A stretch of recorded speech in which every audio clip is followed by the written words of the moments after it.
पुण्यात्माओं,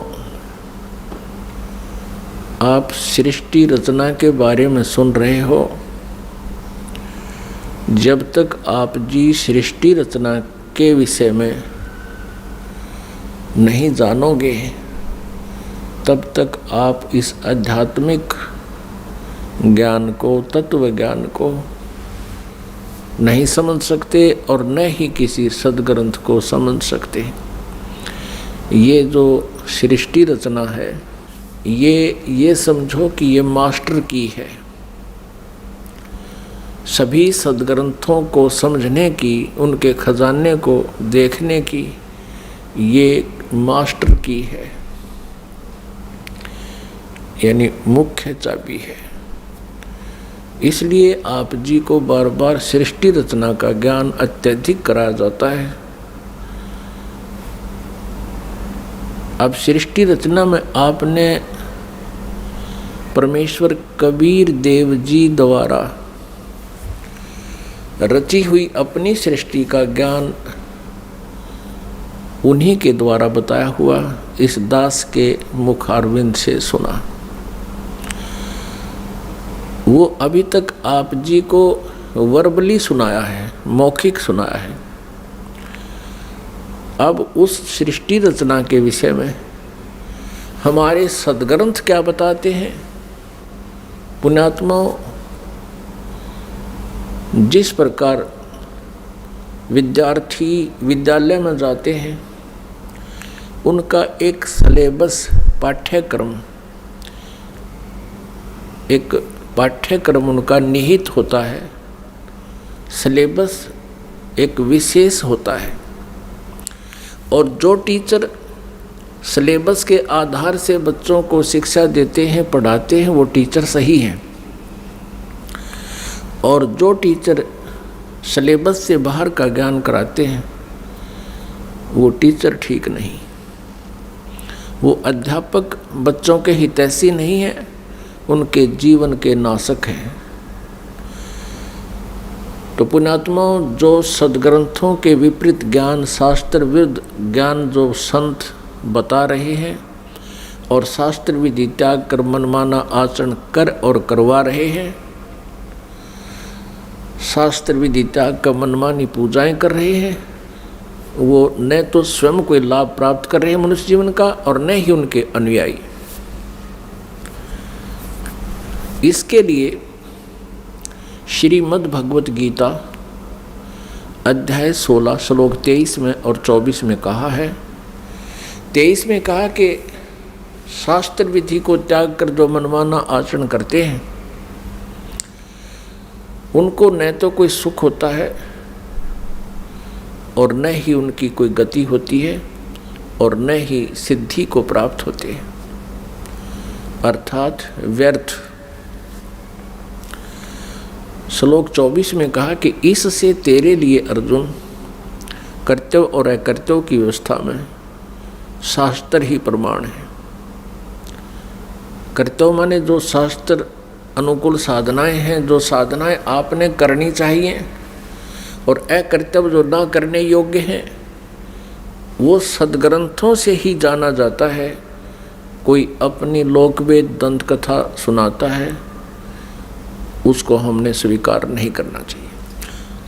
तो अभी तक जो ब्रह्मा जी, विष्णु जी, शिव जी को ये कहते आए हैं, ये पवित्र हिंदू धर्म के ये शास्त्र विरुद्ध ज्ञान देने वाले आचार्य, गुरु, ऋषि, महर्षि, ये कहते आए हैं कि ब्रह्मा जी, विष्णु जी, शिव जी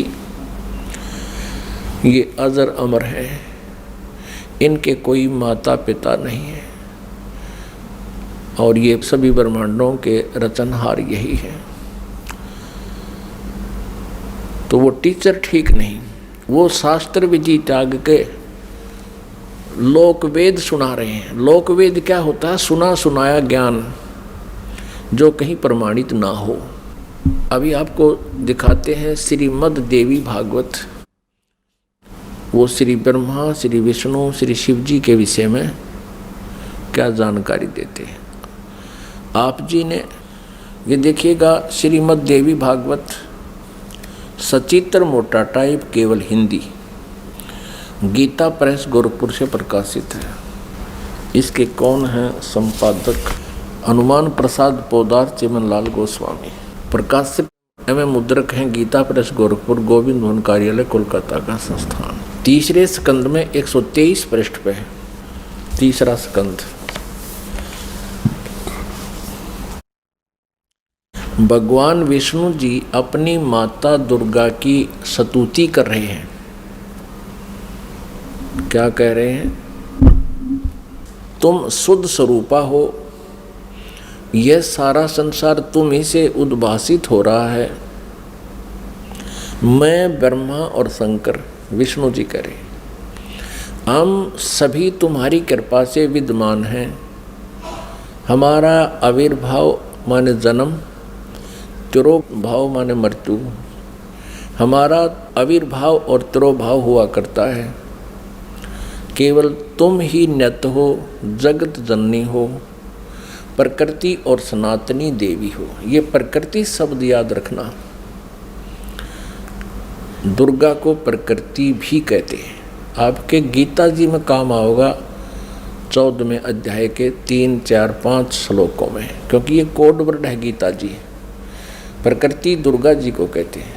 इससे स्पष्ट हो गया कि ब्रह्मा विष्णु महेश का जन्म और मृत्यु होता है। भगवान शंकर बोले, देवी यदि महाभाग विष्णु तुम ही से प्रकट हुए हैं तो उनके बाद उत्पन्न होने वाले ब्रह्मा भी तुम्हारे बालक हुए। फिर मैं तमोगुणी लीला करने वाला शंकर क्या तुम्हारी संतान नहीं हुआ? अर्थात मुझे भी उत्पन्न करने वाली तुम ही हो। शिवे, संपूर्ण संसार की सृष्टि करने में तुम बड़ी चतुर हो। इस संसार की सृष्टि, स्थिति और संहार में तुम्हारे गुण सदा समर्थ हैं।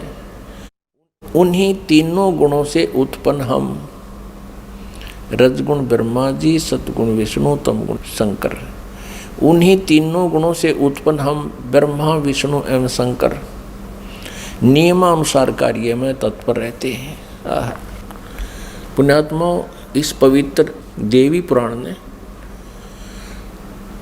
इन चंद पंक्तियों में स्पष्ट कर दिया कि श्री ब्रह्मा विष्णु महेश ये नासवान है, इनकी जन्म और मृत्यु होती है।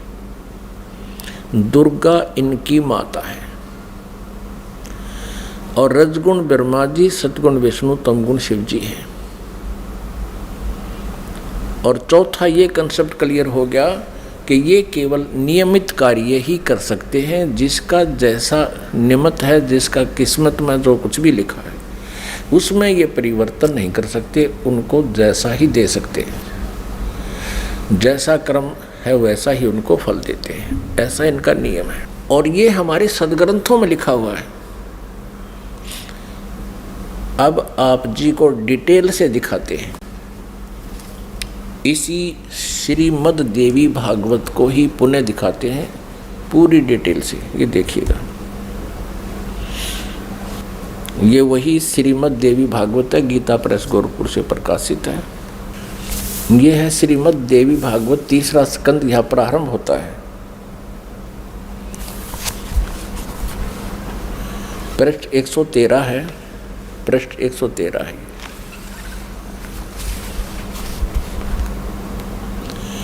जन्मे जय ने पूछा, भगवान आपने अम्बा यज्ञ अर्थात परम पवित्र नवरात्र व्रत के करके उसके द्वारा देवी के आराधन करने की आज्ञा दी है।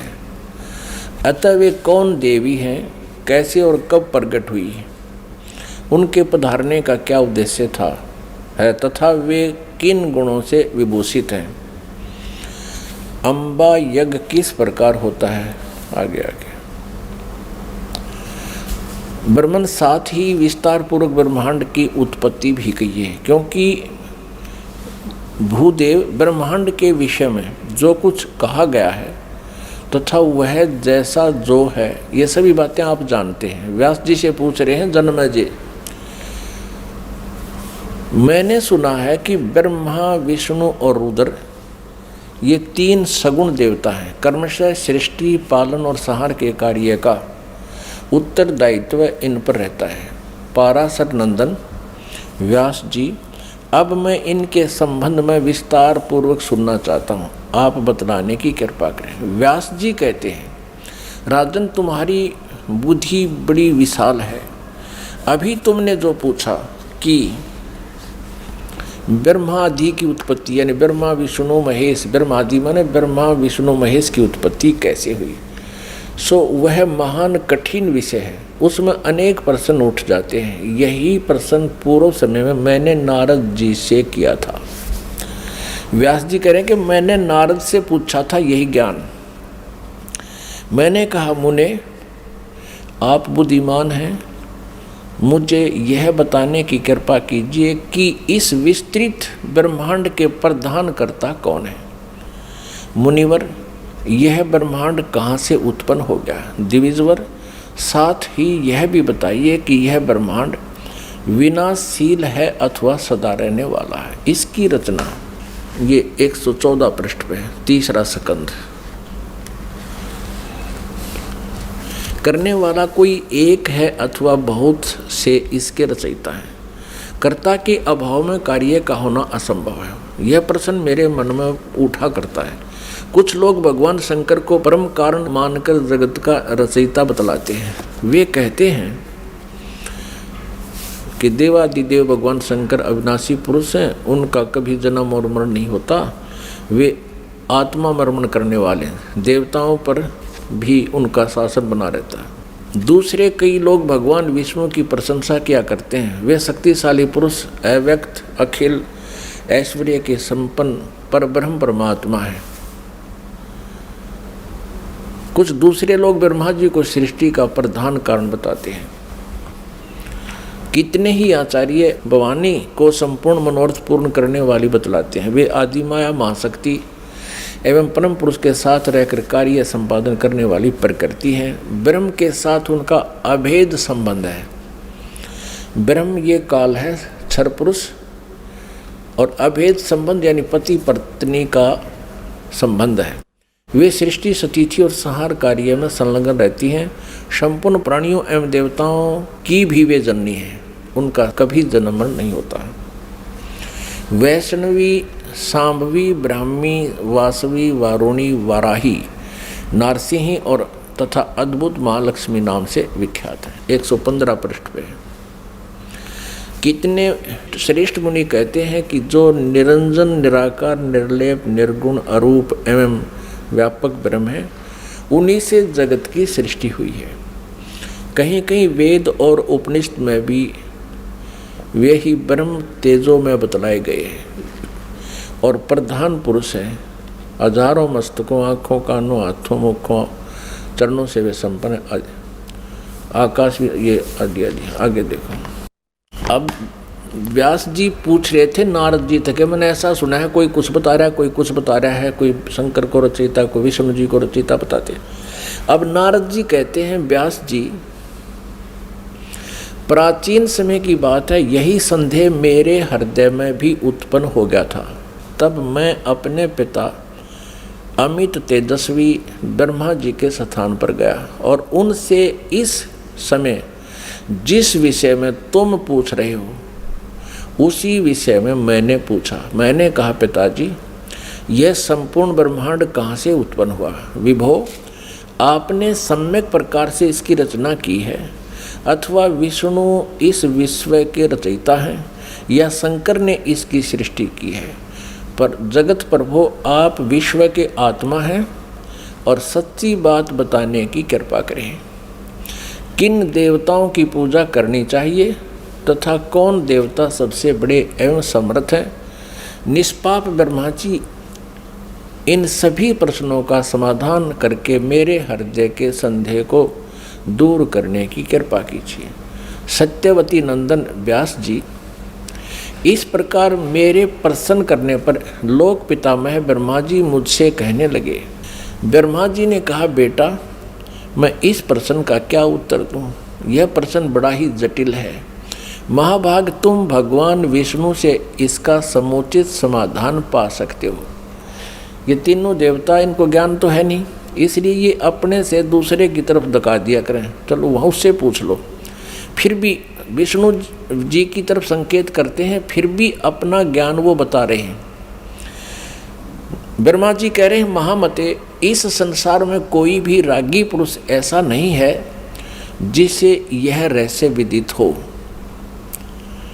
जो त्यागी, अहंकार रहित एवं ईर्षा शून्य है, वही इसके रहस्य को जान सकता है। पूर्व काल में, अब सृष्टि की रचना बता रहे हैं ब्रह्मा जी। पूर्व काल में सर्वत्र जल ही जल था, स्थावर जंगम जितने प्राणी हैं उनमें कोई भी नहीं थे। तब कमल से मेरी उत्पत्ति हुई। उस समय मुझे सूर्य, चंद्र, वृक्ष तथा पर्वत कोई भी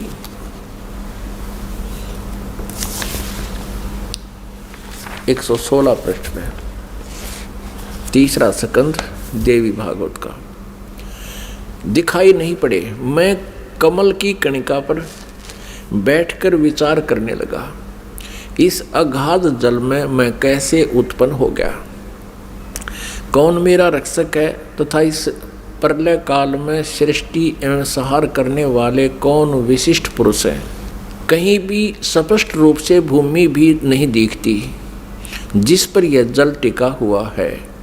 यह कमल कैसे उत्पन्न हुआ, यों विचार करके मैं जल में उतरा। ब्रह्मा जी कह रहे हैं, 1000 वर्ष तक पृथ्वी का अन्वेषण करता रहा, यानी खोज करता रहा। इस पर भी मुझे उस जल का कहीं और छोर नहीं मिला। इतने में आकाशवाणी हुई, तप करो तप करो। तब मैंने तपस्या आरंभ कर दी।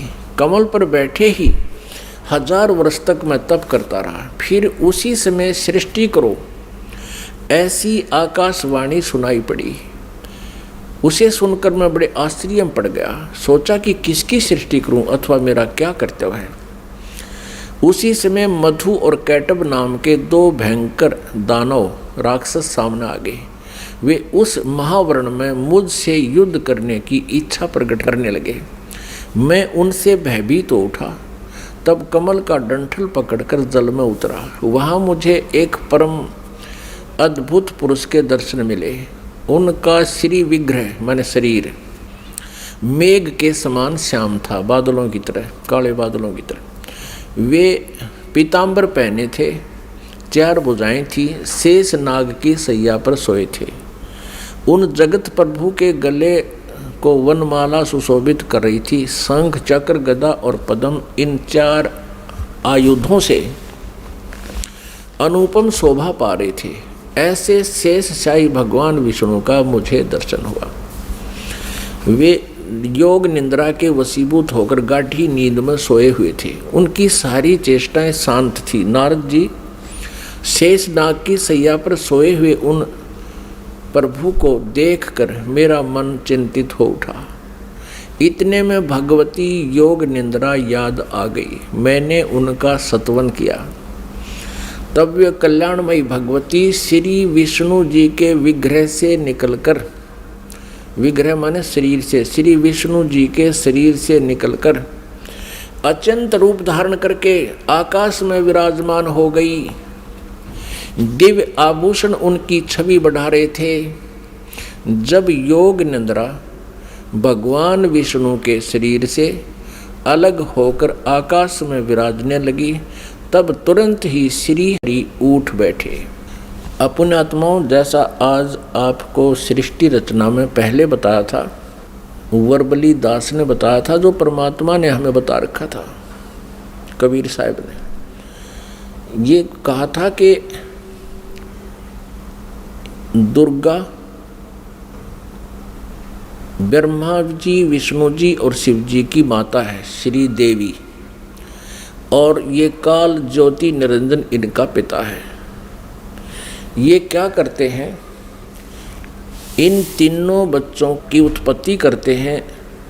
ये काल यानी ब्रह्म, सर्वपुरुष भी कहते हैं इसको, सर्वब्रह्म भी कहते हैं।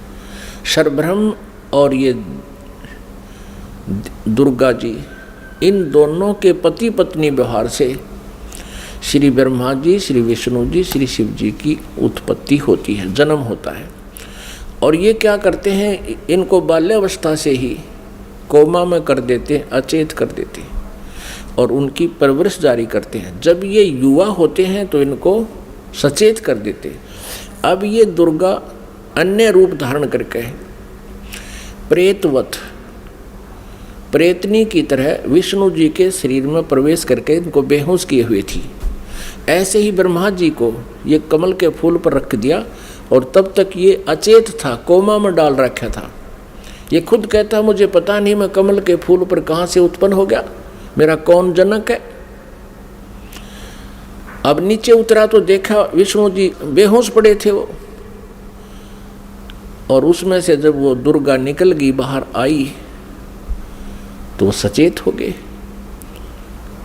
अब इस प्रकार इन सभी को इस काल भगवान ने अपने सुनियोजित षड्यंत्र के तहत भ्रमित कर रखा, किसी को यथार्थ ज्ञान नहीं बता रखा।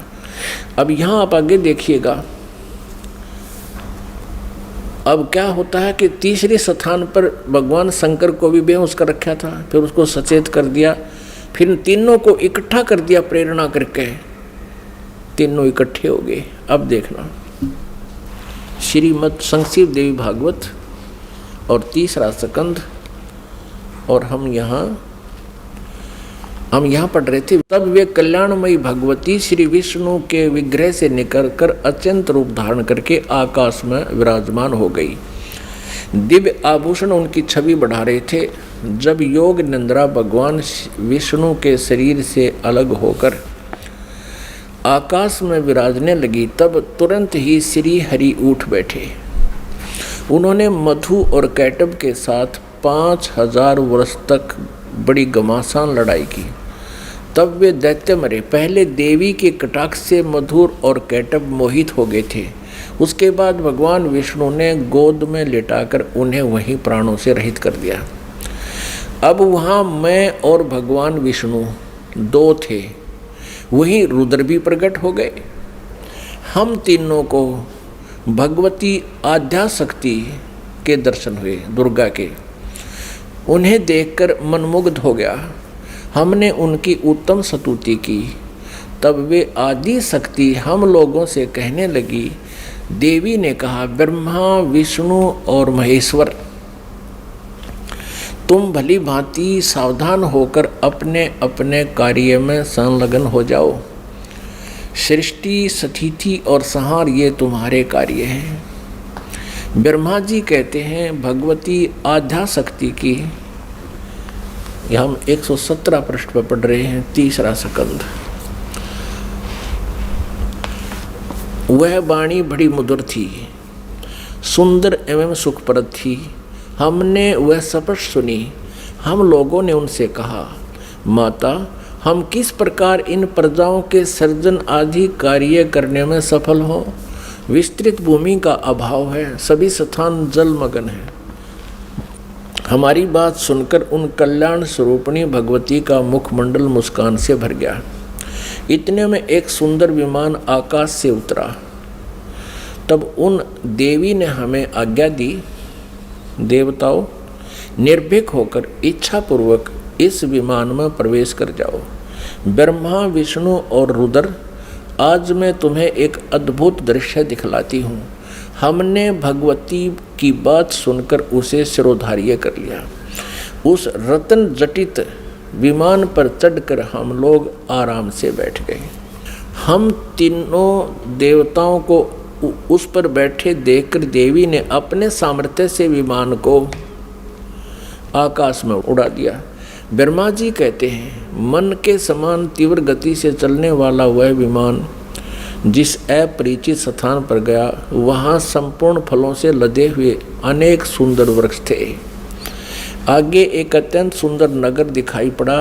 अद्भुत चार दीवारी उस नगर की छवि बढ़ा रही थी। उसमें बहुत से ऊंचे ऊंचे महल थे। उचित स्थान पर यज्ञशालाएं बनी थी। क्षण भर के बाद वह एक दूसरे सुंदर प्रदेश में जा पहुंचा। वहाँ हमने देखा अनुपम नंदन वन था। पारिजात की संगन छाया के नीचे सुरभि गौ बैठी थी। आप पास में ही ऐरावत हाथी विराजमान था। सैकड़ों अप्सराएं, यक्ष, गंधर्व और विद्याधर उस पराजित के उपवन में गाते एवं विहार करते थे। देखा तो वही महाभाग इंद्र भी थे, उनके समीप उनकी प्राण प्रिया सची विद्यमान थी। उस स्वर्ग के दृश्य को देखकर हम 118 पृष्ठ पे आश्चर्यचकित हो गए। आगे देखना।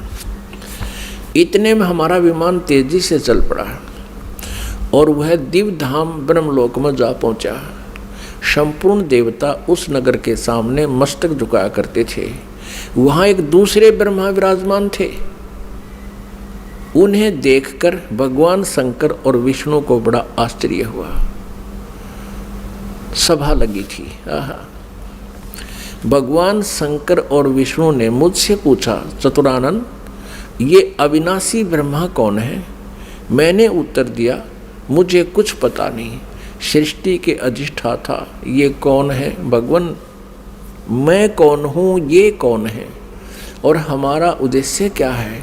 इस उलझन में मेरा मन चक्कर काट रहा है। इतने में मन के समान तीव्रगामी वह विमान तुरंत वहाँ से चल पड़ा और कैलाश के सुर में शिखर पर जा पहुँचा। आगे देखो। वहाँ विमान के पहुँचते ही एक भव्य भवन से त्रिनेत्रधारी भगवान शंकर निकले। वे नंदी वृषभ पर बैठे थे। उनके 5 मुख थे, 10 भुजाएं थी। मस्तक पर चंद्रमा सुशोभित हो रहा था। क्षण भर के बाद वह विमान उस शिखर से भी पवन के समान तेज चाल से उड़ा और बैकुंठ लोक में पहुंच गया। वहाँ भगवती लक्ष्मी का विलास भवन था। बेटा नारद, वहाँ मैंने जो संपत्ति देखी उसका वर्णन करना मेरे लिए असंभव है। उस उत्तम पुरी को देखकर विष्णु का मन आश्चर्य के समुद्र में गोता खाने लगा। एक विष्णु तो विमान में बैठा है, एक ब्रह्मा बैठा है, एक शंकर बैठा है, और एक के ओर देखे तो वहाँ कमल लोचन श्री हरि विराजमान थे। अलसी के फूल के समान उनके श्री विग्रह की कांति थी। पीताम्बर पहने थे, 4 भुजाएं थी। वे पक्षी राज गरुड़ पर विराजमान थे। दिव्य आभूषणों से उनकी अनुपम शोभा हो रही थी। प्राण प्रिया लक्ष्मी जी चंवर डुला रही थी। उन सनातन श्री हरि की झांकी पाकर हम सभी भौचक्के से रह गए। एक दूसरे को देखते हुए हम विमान में एक उत्तम आसन पर बैठे रहे। इतने में ही पवन से बातें करता हुआ वह विमान तुरंत उड़ गया। आगे अमृत के समान मीठे जल वाला समुद्र था। उसका जल बड़ा ही मधुर था। पुण्यात्माओं, परमेश्वर कबीर देव जी ने अपने द्वारा रची हुई सृष्टि की रचना का जो ज्ञान दिया है उसमें बहुत ही विस्तार से बताया है। अब ये श्री ब्रह्मा जी, विष्णु जी, शिव जी विमान में बैठे हैं। दुर्गा ने इनको आकाश में उड़ा दिया विमान को। ये जहाँ पहुँचे वहाँ ब्रह्मा जी विराजमान थे और एक ब्रह्मा जी बैठा विमान में और एक सामने बैठा वहाँ उस ब्रह्मा के लोक में। और फिर वहाँ देखा तो ब्रह्मा जी के विष्णु और शिव जी पूछते हैं कि ये दूसरा ब्रह्मा कौन है। ब्रह्मा जी, विमान वाले ब्रह्मा जी कहते मुझे नहीं मालूम ये कौन है, हम कौन है, कहाँ से उत्पन्न हो गए, हमारा क्या उद्देश्य। तो ये कौन था? इस काल ने, जैसे आपको सृष्टि रचना के प्रारंभ में बताया था, इसने एक ब्रह्मांड के टॉप मोस्ट प्लेस पे, शिखर सुन में यानी चोटी पे 3 स्थान बना रखे हैं। आपको एक चित्र दिखाते हैं ब्रह्मांड का, इससे आसानी से समझ में आओगी। देखिएगा, एक ब्रह्मांड का लघु चित्र, ये देखिएगा। ये एक अंडे जैसी शेप है, इसकी अंडे जैसा आकार है। इसको एलिपिकल इसका जो है ना शेप है, आकार है। अब ये देखिएगा, नीचे से शुरू करते हैं। सबसे नीचे ये पाताल लोक, तलातल, रसातल, सूतल, अतल, महातल, तलातल और वितल।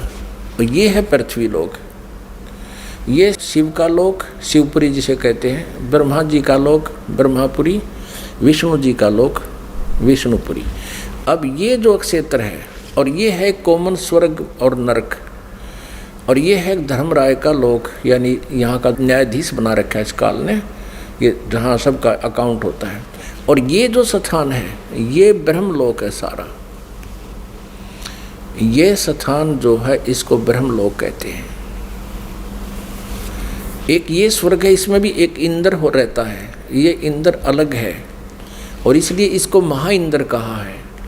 ये इसमें क्या कर रखा है, ये एक महास्वर्ग है, इसी में इसने एक अलग से और एक डुप्लीकेट काम कर रखा है, नकली सतलोक, नकली अलखलोक, नकली अगमलोक और नकली अनामी लोक की रचना कर रखी है।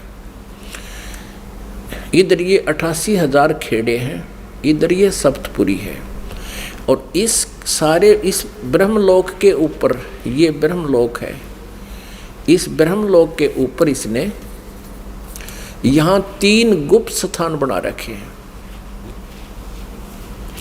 आपको बताया था कि एक ये रजोगुण प्रधान क्षेत्र है, इसमें ये काल सरपुरुष स्वयं ब्रह्मा रूप धारण करके रहता है और साथ में अपनी पत्नी दुर्गा को सावित्री रूप में रखता है। ये यहाँ से अंतर्ध्यान हुआ, इनके विमान से पहले ये यहाँ पहुँच गया। एक ये तमोगुण प्रधान क्षेत्र है, इसमें ये स्वयं महाविष्णु महाशिव रूप में रहता है और दुर्गा को अपने यानी उमा रूप में रखता है। और फिर ये एक सतोगुण प्रधान क्षेत्र है, आगे फिर ये स्वयं ही विष्णु रूप धारण करके वहाँ विराजमान हो जाता है और दुर्गा को महालक्ष्मी रूप में रखता है। अब जब इनका विमान वहाँ पहुँचा इस रास्ते से, पहले इन्होंने देखा यहाँ इंद्र का लोक देखा, ये पहले बड़े बड़े वृक्ष और अन्य लोक देखे, फिर यहाँ से यहाँ प्रवेश हुआ, इससे आगे नहीं जा सकते। ये इनका विमान महाइंद्र को देखकर वापस यहाँ से आया, फिर इस रास्ते से ऊपर गया। आगे जाके इन्होंने क्या देखा, सबसे पहले ब्रह्मा का ये काल बैठा था सरपुरुष ब्रह्मा रूप में, और फिर वहाँ से ये इनका विमान यहाँ आ गया। इस वहाँ इन्होंने एक शंकर जी और देखा, ये काल था, स्वयं सरपुरुष ने अपना अलग से वहाँ 3 रूप धारण किए। और फिर ये विष्णु लोक में आ गए, वहाँ एक विष्णु और था और लक्ष्मी जी बैठी थी। यह दुर्गा इस विष्णु रूपी काल के ऊपर, सरपुरुष के ऊपर चमर कर रही थी। यहाँ से फिर इनका विमान यहाँ आया, इस मीठे जल के समुद्र में। यहाँ दुर्गा का एक लोक अलग से है। अब आगे पढ़ते, यहाँ तक हम पढ़ते हुए आ चुके हैं श्री देवी पुराण को। अब हम यहाँ आएंगे इस मीठे जल में, इस मीठे जल के समुद्र में पहुँच गए। अब यहाँ आते हैं पुण्यात्माओं, आज हमारे सदग्रंथ जो प्रमाणित कर रहे हैं, ये ज्ञान परमेश्वर कबीर जी ने 600 वर्ष पहले अपनी सच्चिदानंद घन ब्रह्म की वाणी में, कबीर वाणी में लिपिबद्ध करवा रखा है, आज से 600 वर्ष पहले। और आज इन सदग्रंथों में हमें सत्य हो रहा है। तो इससे सिद्ध है कि पूर्ण परमात्मा कबीर जी हैं, जिन्होंने पहले ही ये ज्ञान हमें दे रखा था और हमारे सदग्रंथों विद्यमान है। अब हम कहाँ तक पढ़ते हुए आगे कि इन तीनों ये विमान में बैठे हैं, ब्रह्मा विष्णु शिव जी, और दुर्गा ने अपनी शक्ति से विमान को आकाश में उड़ा दिया। पहले वो पहुँचे ब्रह्मा जी के लोक में, वहाँ इस काल के उस स्थान पर पहुँचे जो रजोगुण प्रधान है। वहाँ यह स्वयं ही सरपुरुष यानी काल ब्रह्म स्वयं ही ब्रह्मा रूप धारण करके विराजमान था। आगे फिर गए तो इस शंकर रूप में विराजमान था, आगे गए तो ये विष्णु रूप में विराजमान था। फिर वहाँ से इनका विमान कहाँ गया, ये सारा इसलिए किया गया था कि कहीं ये अपने आप को भगवान ना मान बैठे, इनका भ्रम निवारण कर दें। अब देखना, ये देवी भागवत चल रहा है, श्रीमद् देवी भागवत गीता प्रेस गोरखपुर से प्रकाशित है। ये वही पुस्तक है जो आपको पहले दिखाई थी। हमने यहाँ तक पढ़ लिया, हमने ये पढ़ा 118 पे। इतने में हमारा विमान तेजी से चल पड़ा और एक दिव्य धाम ब्रह्मलोक में जा पहुंचा। वहां पर एक दूसरे ब्रह्मा विराजमान थे। एक तो विमान में बैठा है, एक वहां विराजमान था दूसरा, वो ब्रह्म था, क्षर पुरुष था, वो धोखा देता है इनको, वो स्वयं ब्रह्मा रूप में वहां विराजमान था। उन्हें देखकर भगवान शंकर और विष्णु को बड़ा आश्चर्य हुआ। सभा लगी थी। भगवान शंकर और विष्णु ने मुझसे पूछा, चतुरानन ये अविनाशी ब्रह्मा कौन है? मैंने उत्तर दिया, मुझे कुछ पता नहीं। सृष्टि के अधिष्ठाता ये कौन है? भगवान मैं कौन हूँ? ये कौन है? और हमारा क्या उद्देश्य है? इस उलझन में मेरा मन चक्कर काट रहा है। इतने में मन के समान तीव्रगामी वह विमान तुरंत वहाँ से चल पड़ा और कैलाश के सुर में शिखर पर जा पहुँचा। वहाँ विमान के पहुँचते ही एक भव्य भवन से त्रिनेत्रधारी भगवान शंकर निकले। वे नंदी वृषभ पर बैठे थे। ये काल निकला वहाँ से, सरपुरुष।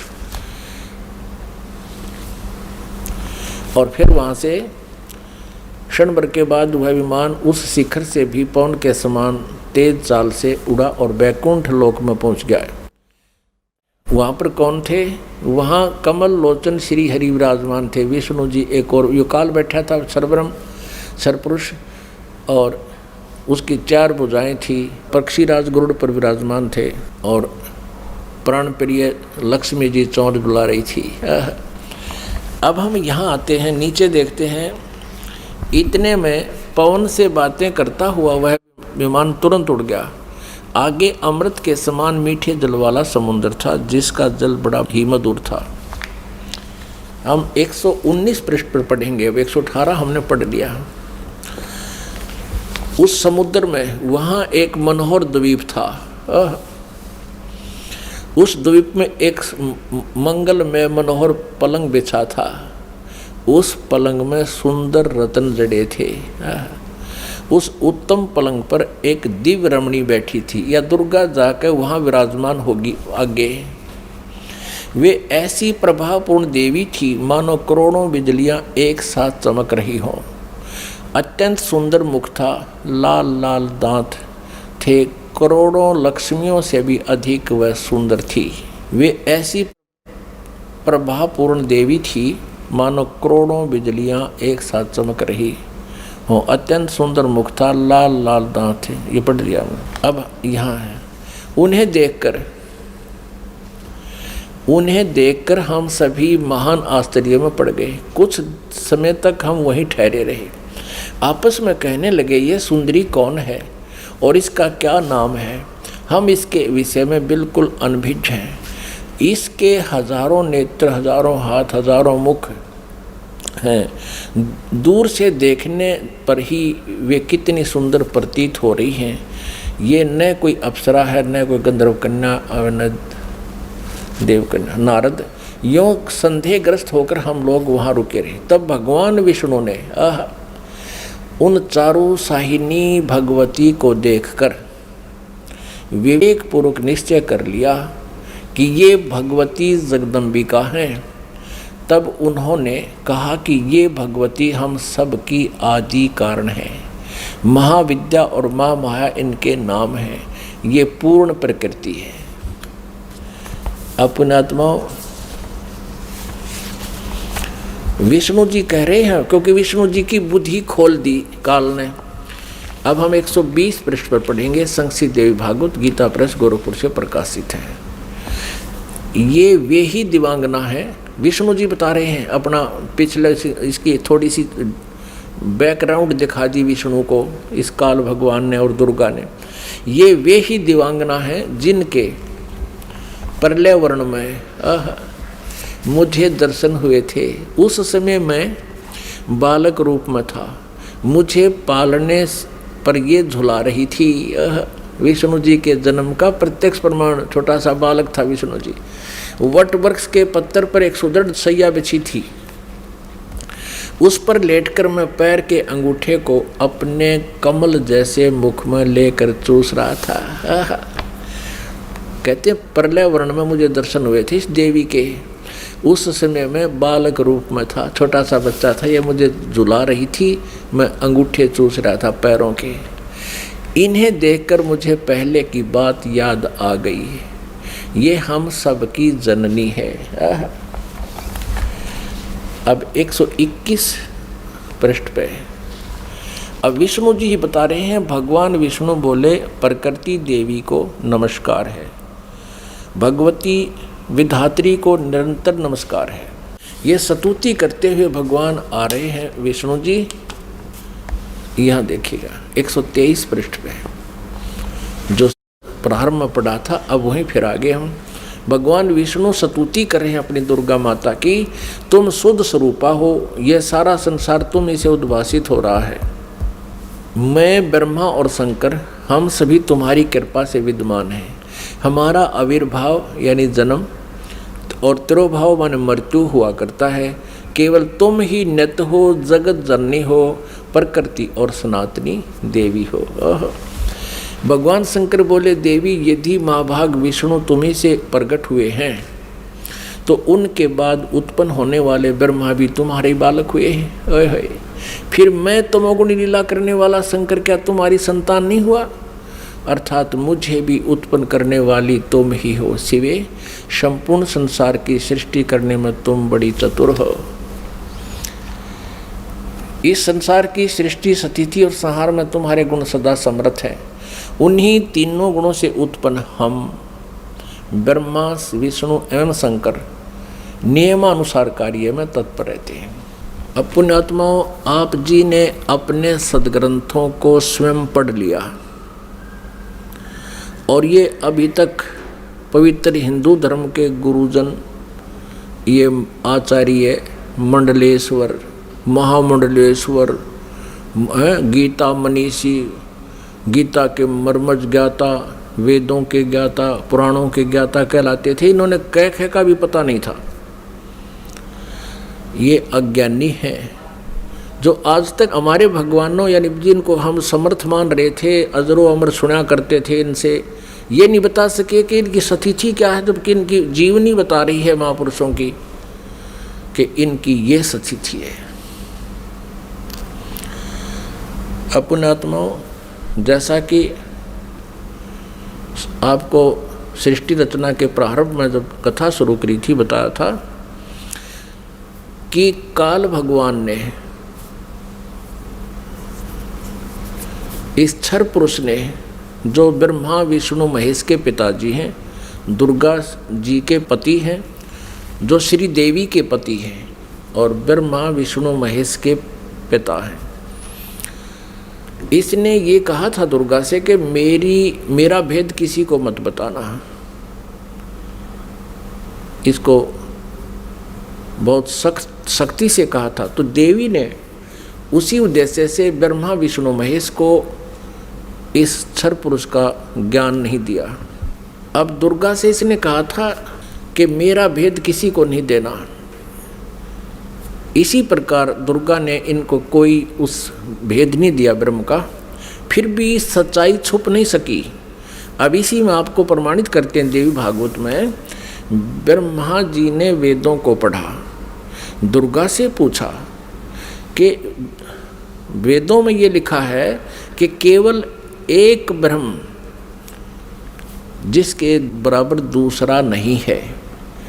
ब्रह्म माने परमात्मा भी होता है, वो ब्रह्म माने भगवान होता है, वो एक ही परमात्मा पूजा के योग्य है। तो वो क्या आप ही हो क्या? ब्रह्मा ने पूछा, क्या वो आप ही हो? दुर्गा से कहती। अब दुर्गा क्या उत्तर देती है देखिएगा। हम श्रीमद् देवी भागवत यानी दुर्गा पुराण, देवी पुराण को पढ़ रहे हैं, जो गीता प्रेस गोरखपुर से प्रकाशित है। इसके तीसरे स्कंद में पृष्ठ नंबर 125 पर हम पढ़ रहे हैं। 123 तक हमने पढ़ लिया।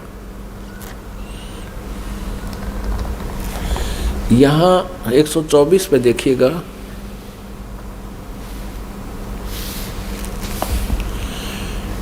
ब्रह्मा जी कहते हैं, अद्भुत तेजस्वी भगवान शंकर के यूं स्तुति करने पर भगवती जगदम्बिका ने अपने बात बताई। अब यहाँ ब्रह्मा जी पूछ रहे हैं, ब्रह्मा जी का प्रकरण चल रहा है।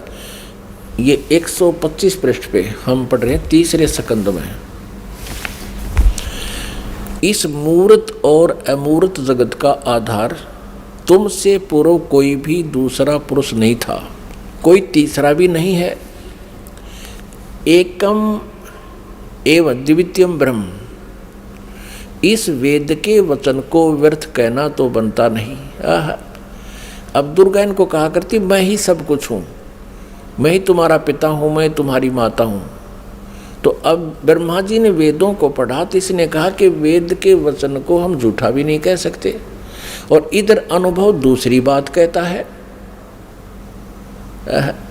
इस प्रकार वेद वाक्यों और अनुभव में अत्यंत विरोध उत्पन्न हो रहा है। वेद कहते हैं एकम एव अद्वितीयम ब्रह्म है, तो क्या वह है आत्म स्वरूपा तुम ही हो अथवा वह कोई और पुरुष है? मेरे इस संदेह को दूर करने की कृपा करो। किसी महान पुण्य के प्रभाव से ही मुझे तुम्हारे चरणों की सेवा सुलभ हुई है। तुम स्त्री हो अथवा पुरुष, यह रहस्य भी मुझे विषाद रूप से कृपा करके बतलाओ। अध्याय 4-5 यहाँ पूरा होगा, तीसरे स्कंद का अब छठा अध्याय शुरू होता है। ब्रह्मा जी कहते हैं इस प्रकार मैंने जब भगवती जगदम्बिका से विनय पूर्वक पूछा, तब वे मधुर वाणी में मुझसे कहने लगी। देवी ने कहा मैं और ब्रह्म एक ही हैं। अब हो गए ना दो, सच्चाई छुप नहीं सकती, एक ही हैं। मुझ में और इन ब्रह्म में कभी किंचित मात्र भी भेद नहीं है। जो वे हैं वही मैं हूँ और जो मैं हूँ वही वे हैं। बुद्धि के भ्रम से भेद प्रतीत हो रहा है। हम लोगों के सूक्ष्म भेद को जो जानता है, इसे सीधा दो तो है ही, ये वो जानता है वही। अब 125 पृष्ठ हमने पढ़ा, अब 126 पढ़ेंगे। वही बुद्धिमान पुरुष है, वो तत्वदर्शी संत है जो हमारी भिन्न भिन्नता को समझता है। उसके संसार मार्ग से मुक्त होने में कुछ भी संदेह नहीं है। ब्रह्म एक ही है।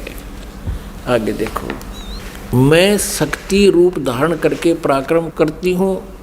गौरी, ब्राह्मी, रौद्री, वाराही, वैष्णवी, शिवा, वारुणी, कुबेरी, नारसिंही और वासवी सभी मेरे रूप हैं। विभिन्न कार्यों के उपस्थित होने पर उन देवियों के भीतर अपनी शक्ति स्थापित करके मैं सारी व्यवस्था करती हूँ। हाँ, उस देवी को निमित्त बना लेना मेरा स्वभाव है। अब आगे देखना, अपने आत्माओं, आप पढ़ रहे हो अपने सदग्रंथों को स्वयं। आप जी ने तीसरे स्कंद में और पृष्ठ नंबर 125 पे पढ़ा। ब्रह्मा जी कहते हैं कि मैंने जब दुर्गा जी से ये पूछा, माता से, जगदम्बिका से, कि वेदों में लिखा है कि एकम एव अद्वितीयम ब्रह्म, अद्वितीयम जिसके बराबर दूसरा कोई नहीं हो, वो ब्रह्म ही सब कुछ है। उधर से उपनिषद और आप जो कह रहे हो कि मैं ही सब कुछ हूँ, मैं ही सृष्टि रचना करने वाली हूँ, मेरे अतिरिक्त कोई नहीं है, तो इन वेद के वाक्य को झूठा भी नहीं कहा जा सकता।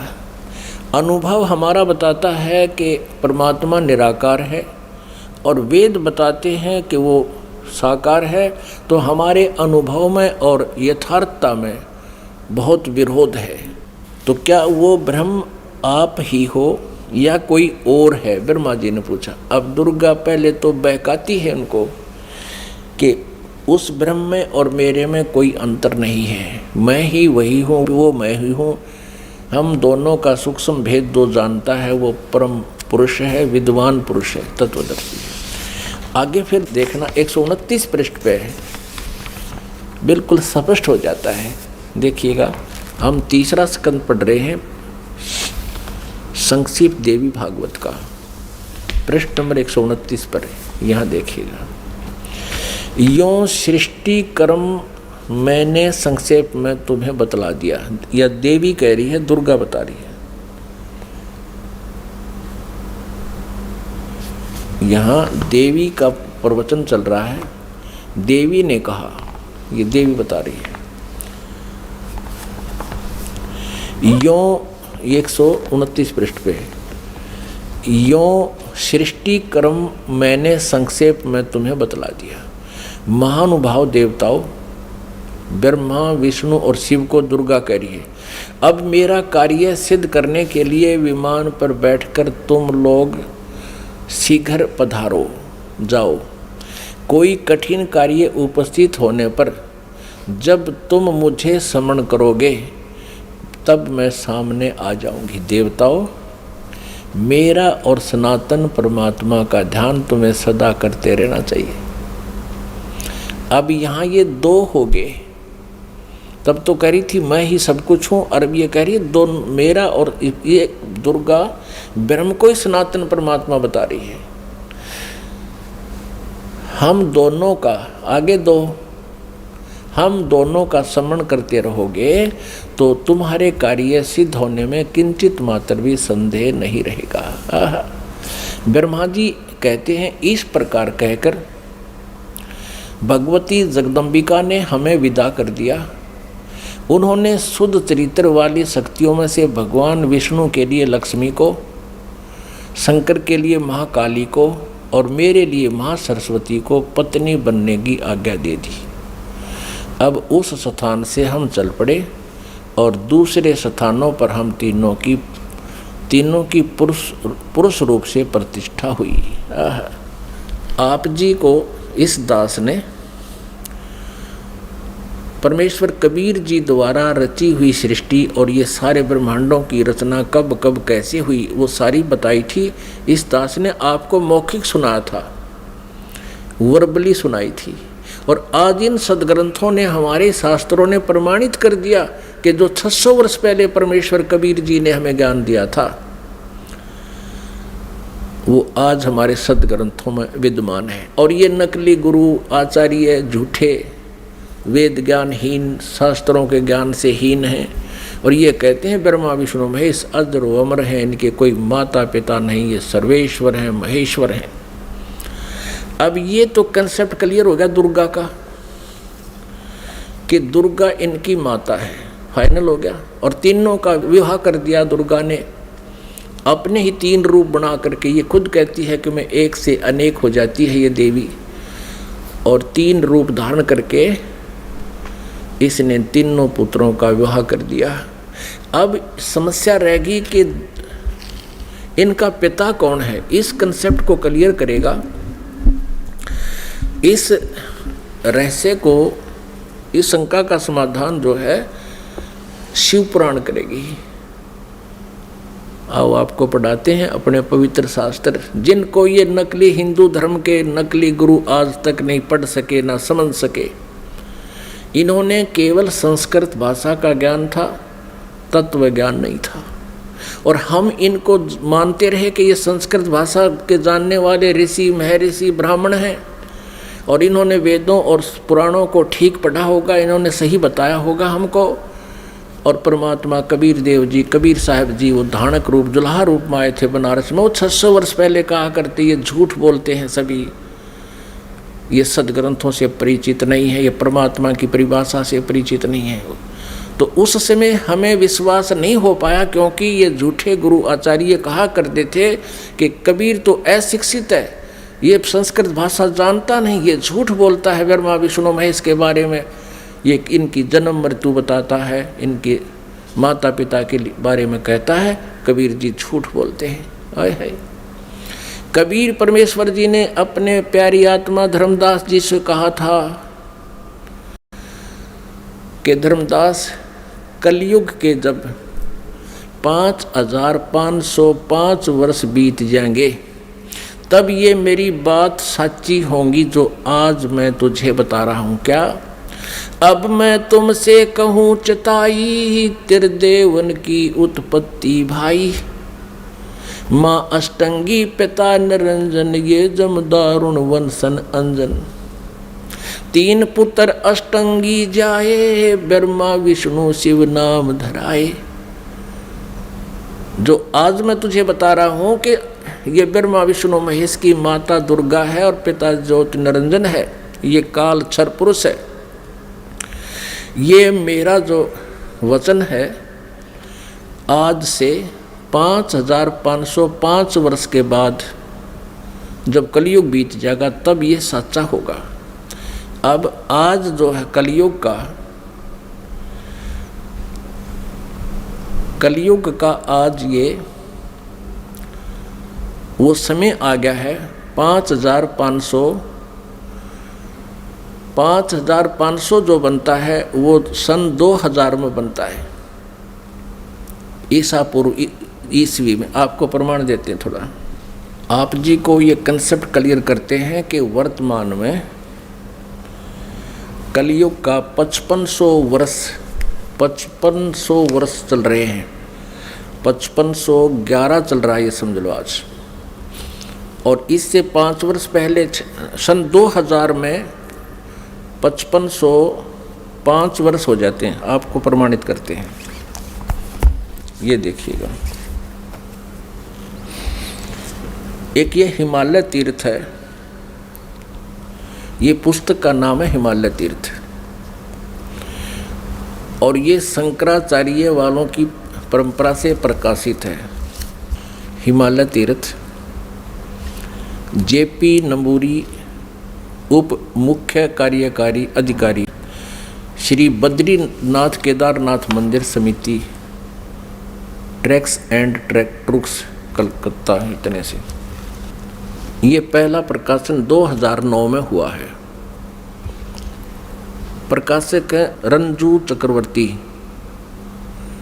ये ऐसा मुद्रक हैं गिरी प्रिंट सर्विस कलकत्ता।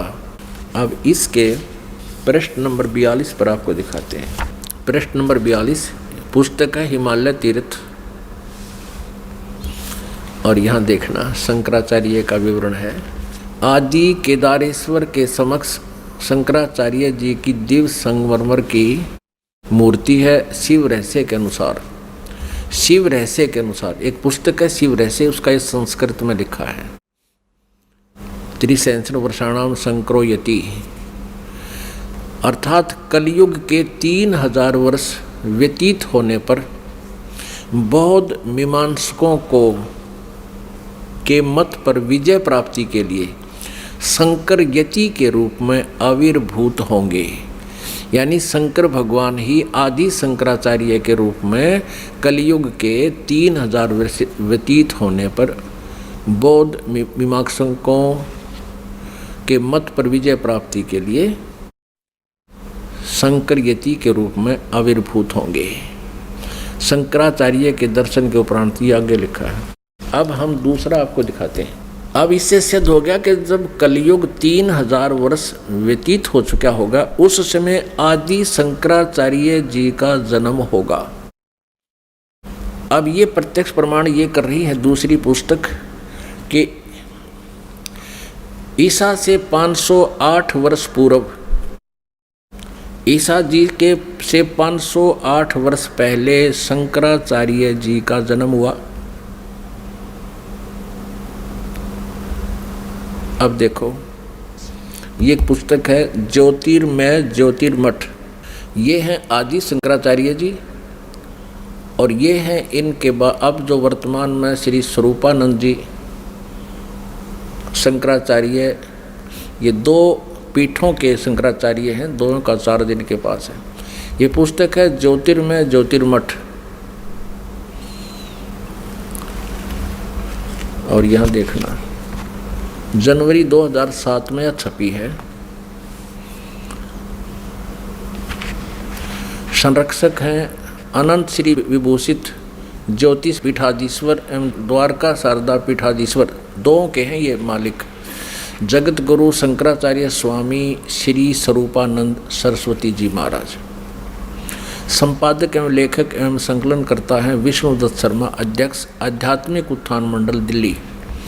प्रेरणा स्रोत ये है, मुद्रक ये है फाइन प्रिंट एंड पैक्स, परामर्श एवं सहयोग ये है। प्रकाशक यहाँ पर अखिल भारतीय आध्यात्मिक ज्ञान उत्थान मंडल, 1/3234 गली नंबर 2 रामनगर तिवारी, मंडोली रोड, शाहदरा, दिल्ली, ऐसे ऐसे।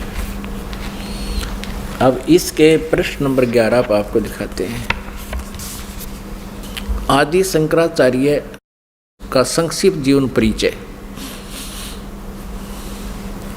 लगभग 25 वर्ष पूर्व शंकराचार्य का जन्म चरमराती आस्था के युग में केरल प्रांत में पूर्णा नदी के तट पर कालाड़ी ग्राम में धर्मनिष्ठ नंबूदरी वैश्य शैव ब्राह्मण श्री शिव गुरु अर्थ व धर्मपरायण सुभद्रा के घर हुआ। श्री शिव गुरु तैत्रीय शाखा के यजुर्वेदी थे, जो आदि शंकराचार्य के पिताजी। शंकराचार्य का जन्म भगवान शंकर के आशीर्वाद से हुआ, अतः उनका नाम शंकर रखा गया। गुरु परंपरागत मठों के अनुसार उनका आविर्भाव काल ईसा पूर्व 508 वर्ष माना गया है या 576 वर्ष माना गया। ये 476 का अर्थ, ये 32 वर्ष की उम्र में इनका देहांत हो गया था। इसमें से 32 कम कर दें तो इतना ही होता है 476, यानी 508 वर्ष पूर्व। यहाँ इन्होंने लमसम कहा है कि लगभग 2500 वर्ष पूर्व 2500 वर्ष पूर्व उनका जन्म हुआ। कहाँ? कल। और इससे सिद्ध हो गया कि ईसा पूर्व 508, ईसा पूर्व 508 वर्ष, ये 2007 में लिख रहे हैं। तो ईसा की 2000 मानकर हम चलें तो उस समय 508 वर्ष पूर्व, यानी 2000 से 2508 वर्ष, यानी 2508 वर्ष पहले प्लस में जोड़ दो 3000, 5508 वर्ष हो गए।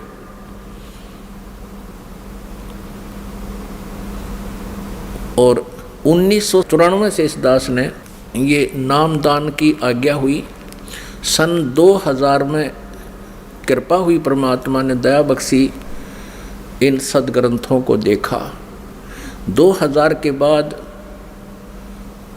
इन सदग्रंथों को, जो अपने सदग्रंथ हैं, इनको देख करके इस दास ने एक पुस्तक की रचना की, परिभाषा प्रभु की, फिर परमेश्वर का सार संदेश और गहरी नज़र गीता में, यानी गीता जी का यथार्थ अनुवाद किया।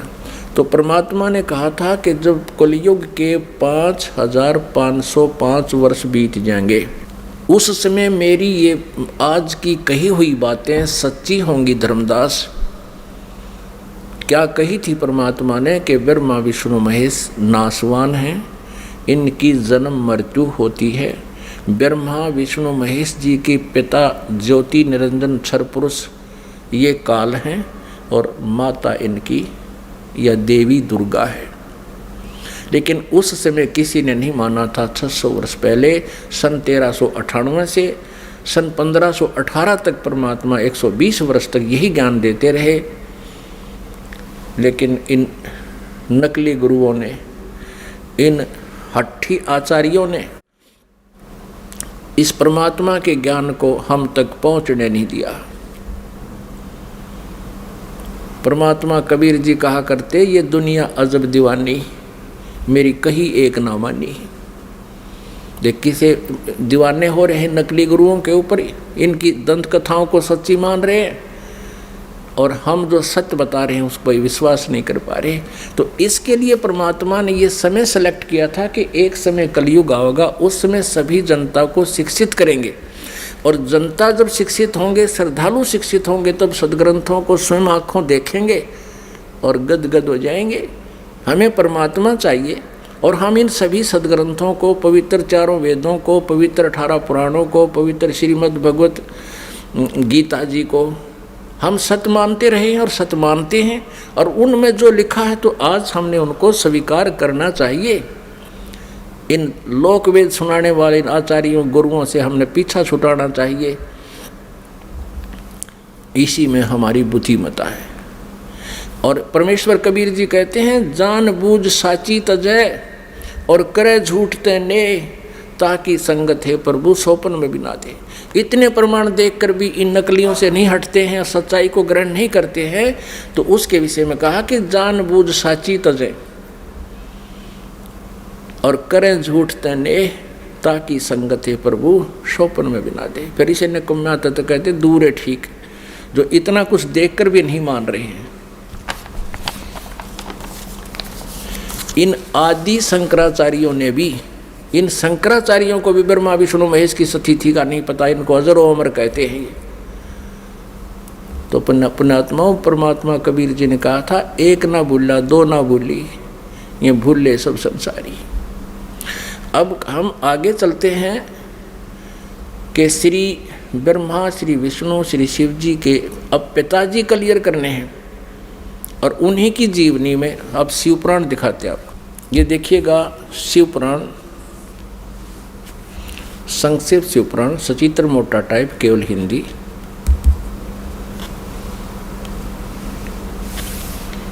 गीता प्रेस गोरखपुर से प्रकाशित है।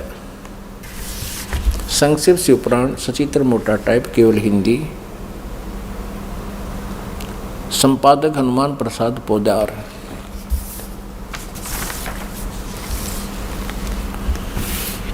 प्रकाशक में मुद्रक है गीता प्रेस गोरखपुर, गोविंद वन कार्यालय कोलकाता का संस्थान। अब यहाँ से शुरू करते हैं।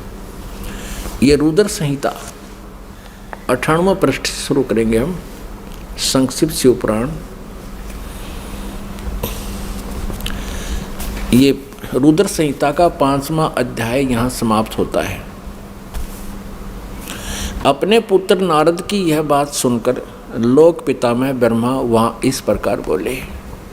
अब रुद्र संहिता का 6वां अध्याय हम पढ़ेंगे।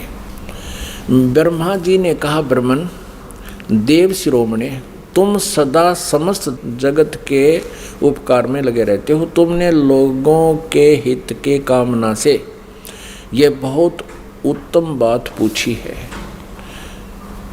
जिसमें समस्त चराचर जगत नष्ट हो गया था, सर्वत्र केवल अंधकार ही अंधकार था। न सूर्य दिखाई देते थे, न चंद्रमा, अनन्य ग्रहों और नक्षत्रों का भी पता नहीं था। न दिन होता था न रात। अग्नि, पृथ्वी, वायु और जल की भी सत्ता नहीं थी। उसमें तत्सद्ब्रह्म, इस श्रुति में जो सत्य सुना जाता है, एकमात्र वही शेष था। अब पृष्ठ 100 पे संक्षिप्त शिवपुराण रुद्र संहिता हम पढ़ रहे हैं। जिस परब्रह्म के विषय में ज्ञान और अज्ञान से पूर्ण उक्तियों द्वारा इस प्रकार विकल्प किए जाते हैं, उसने कुछ काल के बाद द्वितीय की इच्छा प्रकट की। उसके भीतर एक से अनेक होने का संकल्प उदित हुआ। तब उस निराकार परमात्मा ने अपनी लीला शक्ति से अपने लिए मूर्ति की कल्पना की। जो मूर्ति रहित परम ब्रह्म है, उसकी मूर्ति भगवान सदाशिव हैं। अर्वाचीन और प्राचीन विद्वान उन्हीं को ईश्वर कहते हैं।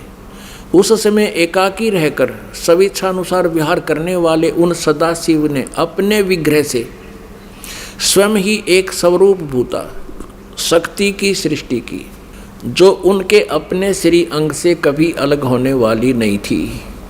उस पराशक्ति को प्रधान प्रकृति, अब ध्यान करना, ये कौन है? ये दुर्गा है, जो इस काल के शरीर से निकली।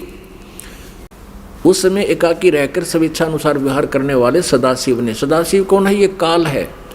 अपने विग्रह माने शरीर से स्वयं ही एक स्वरूप भूता शक्ति की सृष्टि की, ये ब्रह्मा जी बता रहे हैं। अब परमेश्वर कबीर जी ने बताया कि काल ने दुर्गा को खा लिया था, उसके पेट से परमेश्वर कबीर जी ने इसको अलग किया था। यहाँ इनकी मिलती जुलती सी बात है, क्योंकि कबीर परमेश्वर जी ने ब्रह्मा जी को ये ज्ञान सुनाया था और ब्रह्मा जी ने कुछ अपना अनुभव, कुछ कबीर जी का ज्ञान मिला करके इसको सिरे चढ़ाया। उस समय एकाकी रहकर स्वेच्छानुसार विहार करने वाले उन सदाशिव ने अपने विग्रह माने शरीर से स्वयं ही एक स्वरूप भूता शक्ति की सृष्टि की, जो उनके अपने श्रीअंग से कभी अलग होने वाली नहीं थी। उस पराशक्ति को प्रधान प्रकृति, गुणवती माया, बुद्धि तत्व की जननी तथा विकार रहित बताया गया है। वह शक्ति अंबिका कही गई है। उसी को प्रकृति ये ध्यान से याद रखना कि दुर्गा को प्रकृति भी कहते हैं। सर्वेश्वरी और त्रिदेव जननी, तीनों देवताओं की माता ब्रह्मा जी, विष्णु जी, शिव जी की जननी श्री दुर्गा जी को कहते हैं। वो त्रिदेव जननी, नित्या और मूल कारण भी कहते हैं। सदा शिव द्वारा प्रकट की गई उस शक्ति के 8 भुजाएं हैं। अंडरस्टूड हो गया कि ये दुर्गा के बारे में है। नाना प्रकार के आभूषण उसके श्री अंगों की शोभा बढ़ाते हैं। वह देवी नाना प्रकार की गतियों से संपन्न है और अनेक प्रकार के अस्त्र शस्त्र धारण करती है। क्लियर। एकाकिनी होकर भी वह समय संयोग वसात, वह माया संयोग वसात अनेक हो जाती है। इसी ने 3 रूप धारण किए थे, सावित्री, लक्ष्मी और उमा, जो ब्रह्मा, विष्णु और शिव से विवाह किया था। एकाकिनी होकर भी वह माया संयोग वसात अनेक हो जाती है। वे जो सदाशिव हैं, ये सरपुरुष के बारे में जानकारी है, ब्रह्मा विष्णु महेश के पिता के विषय में। ये उन्हें परम पुरुष ईश्वर शिव शंभु और महेश्वर कहते हैं। अब देखना 101 पृष्ठ पर रुद्र संहिता का हम ये 6वां अध्याय पढ़ रहे हैं। वे अपने सारे अंगों पर भस्म रमाए रहते हैं।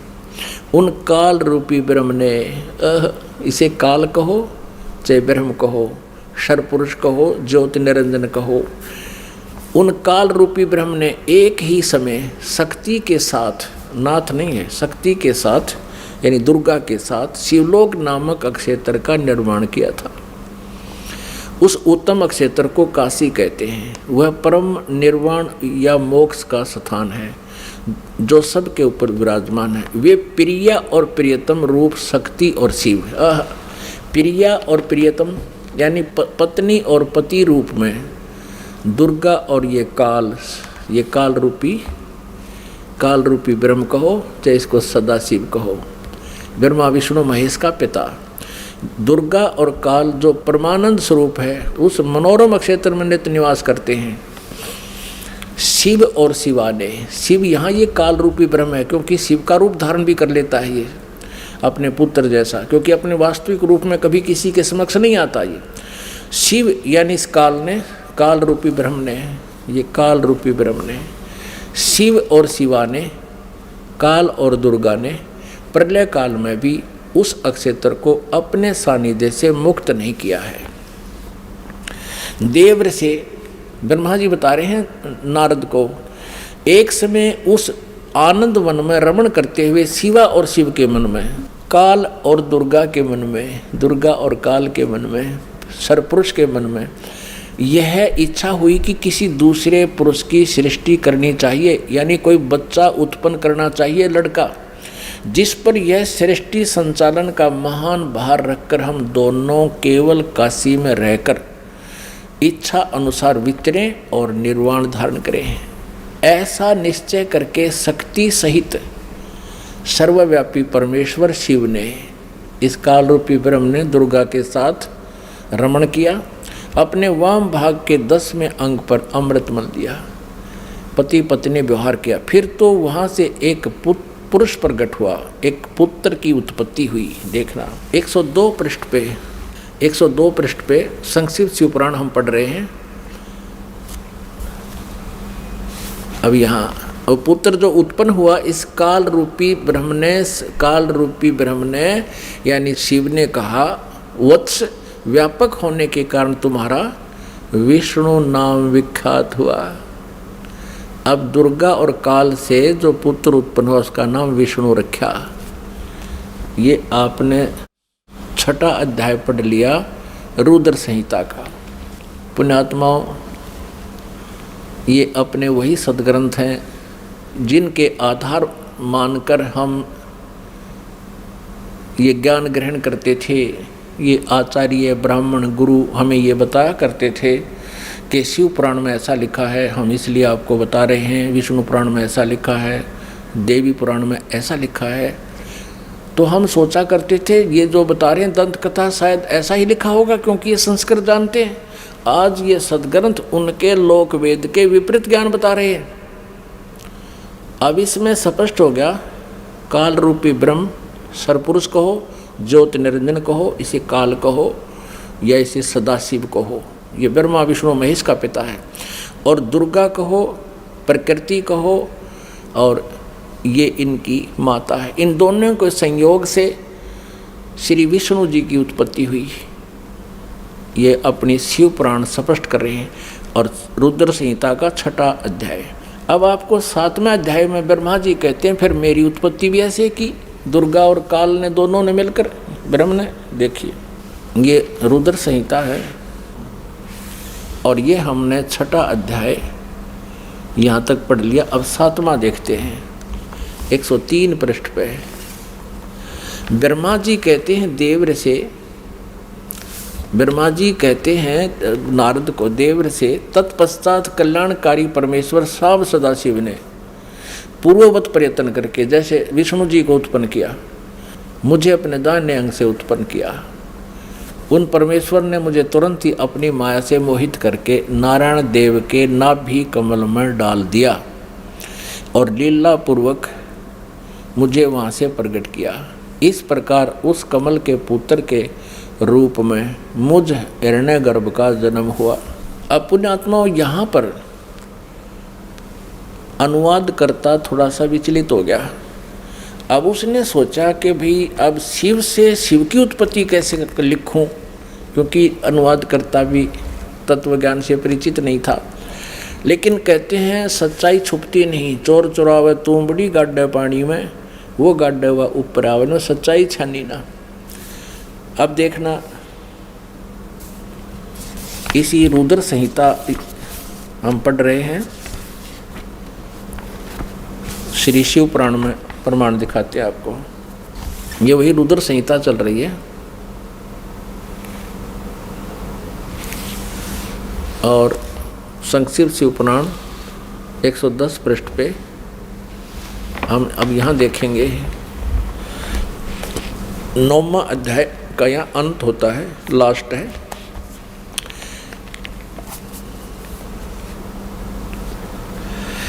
इस प्रकार ब्रह्मा विष्णु और रुद्र इन 3 देवताओं में गुण हैं। इस प्रकार ब्रह्मा विष्णु रुद्र इन 3 देवताओं में गुण हैं, परंतु शिव गुणातीत माने गए हैं। अब देखो 3 ये है, ब्रह्मा विष्णु और रुद्र, और ये काल रूपी ब्रह्म इनसे अलग है।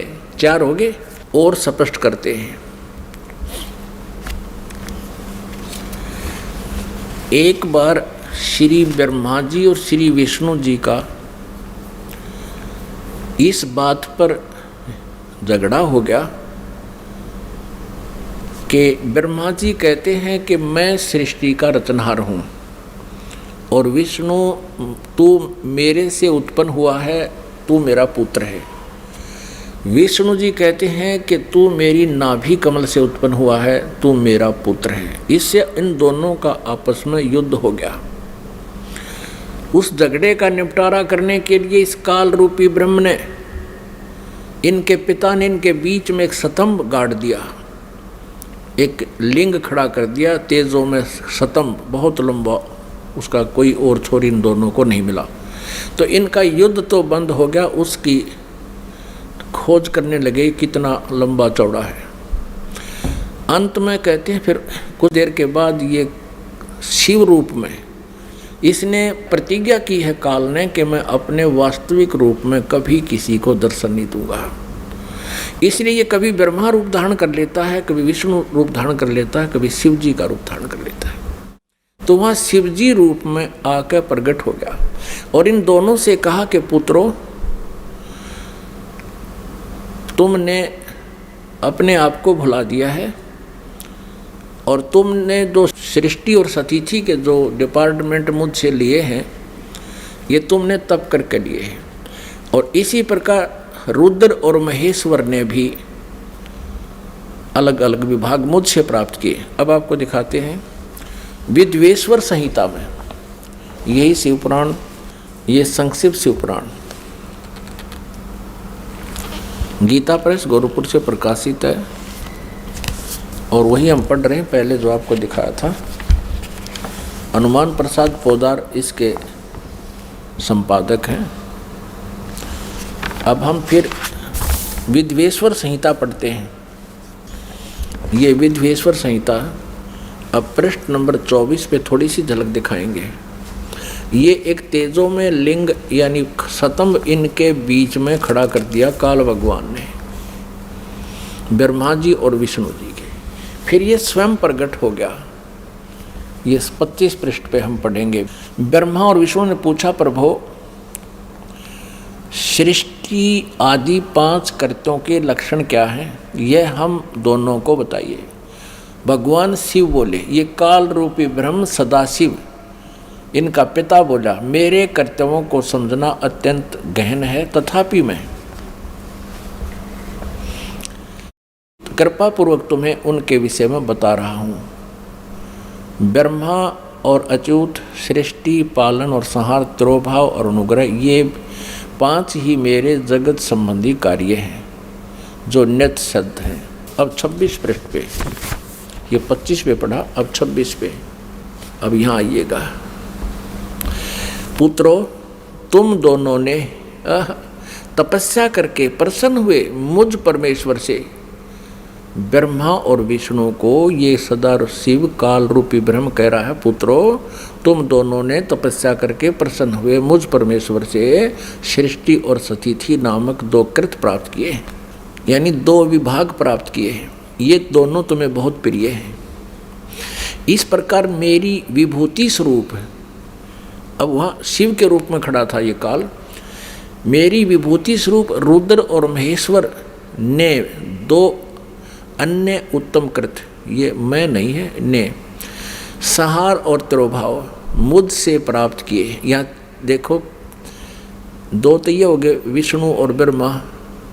पुत्रों, तुमने तो सतिथि, सृष्टि और सतिथि ये 2 विभाग ले रखे हैं, और इसी प्रकार मेरी विभूति स्वरूप, क्योंकि वो उस समय शिव रूप में खड़ा था, रुद्र और महेश्वर ने 2 अन्य उत्तम कृत, संहार और तिरोभाव मुझसे प्राप्त किए हैं। ये 4 हो गए ये, और 5वां ये बोल रहा है शिव।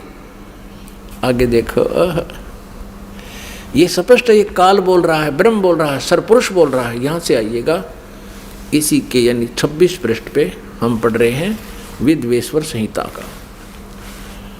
यहाँ देखिए, मैंने पूर्व काल में अपने स्वरूप भूत मंत्र का उपदेश किया है जो ओंकार के रूप में प्रसिद्ध है। वह मंगलकारी मंत्र है। सबसे पहले मेरे मुख से ओंकार यानी ओम प्रकट हुआ, जो मेरे स्वरूप का बोध कराने वाला है। ओंकार वाचक है, मैं वाच्य हूँ। यह मंत्र मेरा स्वरूप ही है। प्रतिदिन ओंकार का निरंतर स्मरण करने से मेरा ही सदा स्मरण होता है। मेरे उत्तरवर्ती मुख से अकार का, पश्चिम मुख से उकार का, दक्षिण मुख से मकार का, पूर्ववर्ती मुख से बिंदु का और मध्यवर्ती मुख से नाद का प्राकट्य हुआ। इन 5 अक्षरों से इस प्रकार 5 अवयवों से युक्त ओंकार का विस्तार हुआ है। इन सभी अवयवों से एकीभूत होकर यह प्रणव ओम नामक एक अक्षर हो गया। गीता जी अध्याय नंबर 8 के श्लोक नंबर 13 में गीता ज्ञानदाता ये ब्रह्म, ये सरपुरुष श्री कृष्ण जी में प्रवेश करके बोल रहा है, ओम इति एकाक्षरम। श्रीमद् भगवत गीता अध्याय नंबर 8 के श्लोक नंबर 13 में गीता ज्ञानदाता ये ब्रह्म है, ये सरपुरुष है, श्री कृष्ण जी में प्रवेश करके बोल रहा है, अपने पुत्र विष्णु के शरीर में समझ लो। और ये कह रहा कि ओम इति एकाक्षरम ब्रह्म व्यवहारन माम अनुसमरण ये प्रयाति तजन देहम स याति परमाम गतिम। माम ब्रह्म, मुझ ब्रह्म का केवल एक ओम अक्षर है, नथिंग एल्स। उच्चारण करके सिमरण करता हुआ ये प्रयाति तजन देहम स याति परमाम गतिम, जो शरीर छोड़कर जाते समय इसका सिमरण करता हुआ जाता है, यानी अंत समय में भी इसी का सिमरण करता हुआ शरीर छोड़ता है। सयाति परमाम गतिम, वह मेरे ओम नाम से जो लाभ मिलना है वो परम गति प्राप्त होती है। इससे सिद्ध हो गया कि गीता जी को ये काल ही बोल रहा है जो ब्रह्मा विष्णु महेश का पिता है। और आगे देखो इन्होंने गड़बड़ी कहाँ की है, अनुवादकर्ताओं ने इसमें गलत मंत्र अड़ा दिया।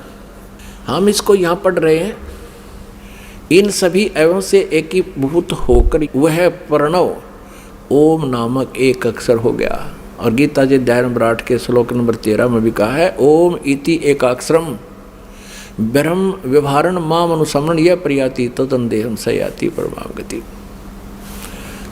अब देखो इन्होंने यहाँ गड़बड़ कर दिया है कि इन्होंने ओम नमः शिवाय यह 5 अक्षर मंत्र बता दिया। ये गलत है, ये बिल्कुल गलत है। यहाँ लिखा है कि इन सभी एवं से एकीभूत होकर यह वह प्रणव ओम नाम एक अक्षर हो गया। ये गलत है, ओम नमः शिवाय ये मंत्र गलत है। ये शास्त्र विधि त्याग मनमाना आचरण है, ये नहीं करना चाहिए हमें। पुण्यात्मा, आज से 600 वर्ष पहले परमात्मा ने लगभग 600 वर्ष पहले यही अमृत ज्ञान अपनी अमृत वाणी में सच्चिदानंद घन ब्रह्म की वाणी में कहा था। श्रीमद् भगवद गीता अध्याय नंबर 4 के श्लोक 25 से लेकर 31 तक जो भी साधनाएं जिन साधकों ने की हैं, किसी ने देवताओं की पूजा की और कोई स्वाध्याय ही करता है, कोई प्राणायाम आदि करता है और कोई तीक्ष्ण अहिंसावादी व्रत करके ही अपनी साधना करता, जैसे मुंह पर पट्टी बांध कर नंगे पैरों घूमता है। कोई स्वाध्याय करता है, गीता जी का नित्य पाठ करता है, कोई वेदों के पाठ करता है, कोई किसी प्रकार की। कहते सभी साधक अपनी अपनी साधनाओं को पाप नाशक जानने वाले हैं। लेकिन चौथे अध्याय के 32वें श्लोक में कहा कि उस सच्चिदानंद घन ब्रह्म की वाणी में इन यज्ञों की जानकारी, यज्ञ माने धार्मिक अनुष्ठानों की जानकारी विस्तार से कही गई है। वो तत्व ज्ञान है। चौथे अध्याय के 34वें श्लोक में कहा कि उस सच्चिदानंद घन ब्रह्म की वाणी में, यानी जो ज्ञान स्वयं परमेश्वर ने अपने मुखारविंद से बोला है, वो सच्चिदानंद घन ब्रह्म की वाणी ब्रह्म ने मुखे कहा गया है, वो तत्व ज्ञान है। चौथे अध्याय के 34वें श्लोक में कहा कि उस तत्व ज्ञान को तू तत्वदर्शी संतों के पास जाकर समझ। गीता ज्ञानदाता कहता मुझे पता नहीं। अब देखिए श्रीमद् भगवद गीता, गीता प्रेस गोरखपुर से प्रकाशित है। जयदयाल गोविंद का इसके अनुवादक है। अभी आपको दिखाते हैं चौथे अध्याय का 32वां श्लोक।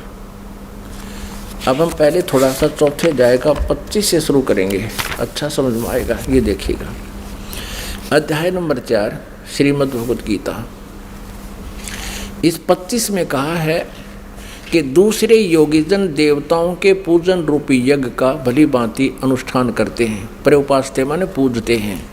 इसका अर्थ है कि कुछ योगी साधक देवताओं की पूजा, यज्ञ माने धार्मिक अनुष्ठान करते हैं, ये पूजा करते हैं प्रउपास्ते।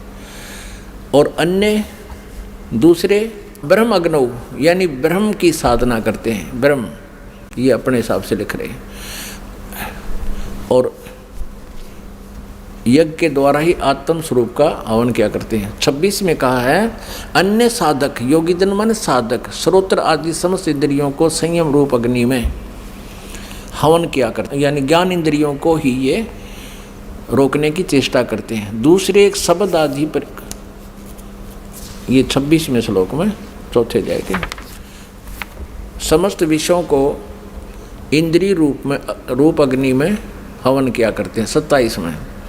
और दूसरे योगीजन इंद्रियों की संपूर्ण क्रियाओं को और प्राणों की समस्त क्रियाओं को ज्ञान से प्रकाशित स्वयं योग रूप अग्नि में हवन किया करते हैं। यानी कुछ इसमें यह कहा कि कुछ लोग अपने श्वासों की क्रियाओं को आते जाते देखते रहते हैं, इसी को अपनी साधना मानते हैं, ध्यान रखते हैं उसके ऊपर।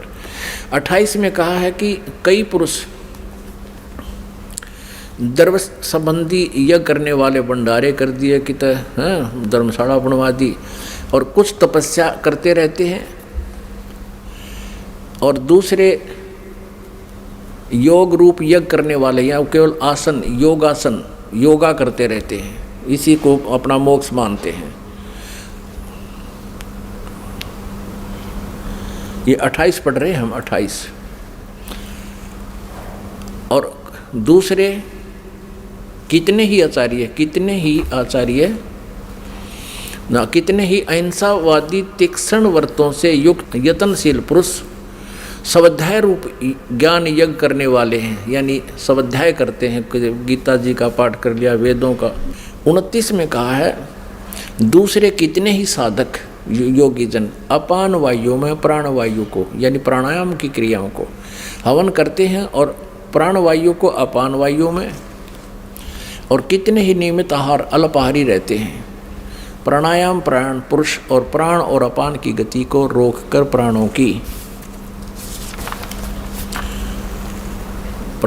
प्राणों में ही हवन किया करते हैं। वे सभी साधक यज्ञों के द्वारा पापों का नाश कर देने वाले यज्ञों को जानने वाले हैं। अपने आत्माओं, इन गीता अध्याय नंबर 4 के श्लोक 25 से लेकर 30 तक आपने पढ़ लिया। इसका कहने का भाव ये है यहाँ पर कि कोई ऐसी साधना करता है और सभी साधक अपने साधनाओं को पाप नाशक जानते हैं। यदि वो ये समझें कि साधना ठीक नहीं है, पता लग जाए तो कोई ना करे इनको। तो अब बताया है कि चौथे अध्याय के 31वें श्लोक में कहा है कि जो साधना नहीं करते, भक्ति करते ही नहीं, उनको ना यहाँ सुख ना परलोक में सुख। अब चौथे अध्याय के 32वें श्लोक में कहा है कि जिन साधनाओं का वर्णन यज्ञों का 25 से लेकर और 30 तक किया है, इस प्रकार की अनेक प्रकार की विस्तार के साथ यज्ञों की जानकारी, यज्ञ माने धार्मिक अनुष्ठानों की जानकारी सच्चिदानंद घन ब्रह्म की वाणी में विस्तार से कही गई है, ब्रह्मणे मुखे। अब यहाँ अनुवादकर्ताओं ने चौथे अध्याय के 32वें श्लोक में गड़बड़ी कर दी अज्ञानता के कारण। उन्होंने ब्रह्मणे मुखे का अर्थ लिख दिया ब्रह्म की वाणी। लिखना था सच्चिदानंद घन ब्रह्म की वाणी में, यानी जो वेदों से अन्य है, क्योंकि श्रीमद् भगवत गीता का ज्ञान वेदों वाला ही है। और इसमें 2 प्रकार का ज्ञान है। एक तो इस ब्रह्म क्षर पुरुष का अपना मत है, और एक वेदों का ज्ञान है। जो वेदों वाला ज्ञान है वो वेदों से तुलना होता है तो वो सही है, और जो युद्ध करवाने के लिए इसने कुछ अटकलबाजी करके बताया कि ये मेरा मत है, ऐसी साधना जो कुछ भी इसने ज्ञान दिया है, तो वो मत, इसका भी मत अल्पज्ञ है ये भी, क्योंकि स्वयं कहता है कि उस तत्व ज्ञान को तत्वदर्शी संतों के पास जाकर समझ। इसको कंप्लीट नॉलेज नहीं है आध्यात्मिक ज्ञान का, गीता ज्ञान दाता को भी कंप्लीट नॉलेज नहीं है, इससे सिद्ध है। अब देखिएगा चौथे अध्याय का 31 और 32 श्लोक, श्रीमद् भगवत गीता चौथे अध्याय का। अब 30 तक हमने पढ़ लिया, 31 में सिर्फ इतना कहा है कि हे कुरुश्रेष्ठ अर्जुन, यज्ञ से बचे हुए अमृत का अनुभव करने वाले योगी जन, यानी शास्त्र अनुकूल साधना करने वाले सनातनम ब्रह्म यान्ति, गीता ज्ञान दाता से कोई अन्य है, वो सनातन ब्रह्म अविनाशी परमात्मा को प्राप्त होते हैं। यज्ञ न करने वाले पुरुष के लिए तो यह मनुष्य लोक भी सुखदायक नहीं है, तो फिर परलोक कैसे सुखदायक हो सकता है। अब 32 में चौथे अध्याय के अब 32वें श्लोक में इन्होंने यहाँ गड़बड़ कर दी। एवं बहुविधा यज्ञा वितता ब्रह्मणे मुखे, इन्होंने इस ब्रह्मणे मुखे का अर्थ यहाँ गलत कर दिया। और इस प्रकार और भी बहुत तरह के यज्ञ बने धार्मिक अनुष्ठानों की जानकारी, ब्रह्मणे मुखे का अर्थ कर दिया वेद की वाणी, ये गलत कर दिया। यहाँ भी चल गए ये। अब देखो ब्रह्मणे का अर्थ हम देखते हैं इन्हीं के द्वारा 70वें अध्याय के 23वें श्लोक में। अपनात्मा ये देखिएगा, ये अध्याय नंबर, ये 17वां अध्याय है, अध्याय नंबर 17 और 23वें श्लोक में श्रीमद् भगवत गीता में ओम तत् सत इति निर्देश है ब्रह्मणे त्रिविध समर्थ है। अब यहाँ ओम ओम तत् तत् सत सत इति माने ऐसे यह त्रिविध 3 प्रकार का। ब्रह्मणे माने सच्चिदानंद घन ब्रह्म का नाम कहा है। ब्रह्मणे माने सच्चिदानंद घन ब्रह्म यानी परम अक्षर ब्रह्म पूर्ण परमात्मा सच्चिदानंद घन ब्रह्म। अब हम फिर आते हैं चौथे अध्याय के 32वें श्लोक पर। चौथे अध्याय का ये 32वां श्लोक। अब हम इस अनुवाद को यहाँ ऐसे रखेंगे, इस प्रकार और भी बहुत तरह के यज्ञ सच्चिदानंद घन ब्रह्म की वाणी में, बस सीधा सा अर्थ हो गया, विस्तार से कहे गए हैं। ये कहे वेद की वाणी में, वेद का ज्ञान तो गीता में, यो गीता ज्ञानदाता दे ही रहा है, विस्तार से कहे गए हैं। उन सब को तू कर्म जान, यानी काम करते करते चलते फिरते सिद्ध होने वाले हैं। इसी प्रकार तत्व से जानकर उनके अनुष्ठान द्वारा तो कर्म बंधन से सर्वथा मुक्त हो जाएगा। और 33 में ये कहा है कि सर्यान दर्वमयात यगात ज्ञान यग है परंतम सर्वकर्म अखिलम पार्थ ज्ञाने प्रीस समाप्ते। इसका अर्थ है कि अज्ञानतावश बिना अंधाधुंध, वैसे ही द्रव यज्ञ माने धन का कहीं दान कर देने से अच्छा तो पहले ज्ञान यज्ञ समझ। यहाँ देखना 33वां श्लोक है। हे परंतम अर्जुन, द्रव में यज्ञ की अपेक्षा ज्ञान यज्ञ अत्यंत श्रेष्ठ है। ज्ञान यज्ञ माने तत्व ज्ञान जो सच्चिदानंद घन ब्रह्म की वाणी में है उसको समझे। यावन मात्र संपूर्ण कर्म ज्ञान में समाप्त हो जाते हैं। अब 34 में कहा है उस ज्ञान को, कौन से ज्ञान को, जो सच्चिदानंद घन ब्रह्म की वाणी में विस्तार से कहे गए हैं, वो तत्व ज्ञान है। चौथे अध्याय के 32वें श्लोक में।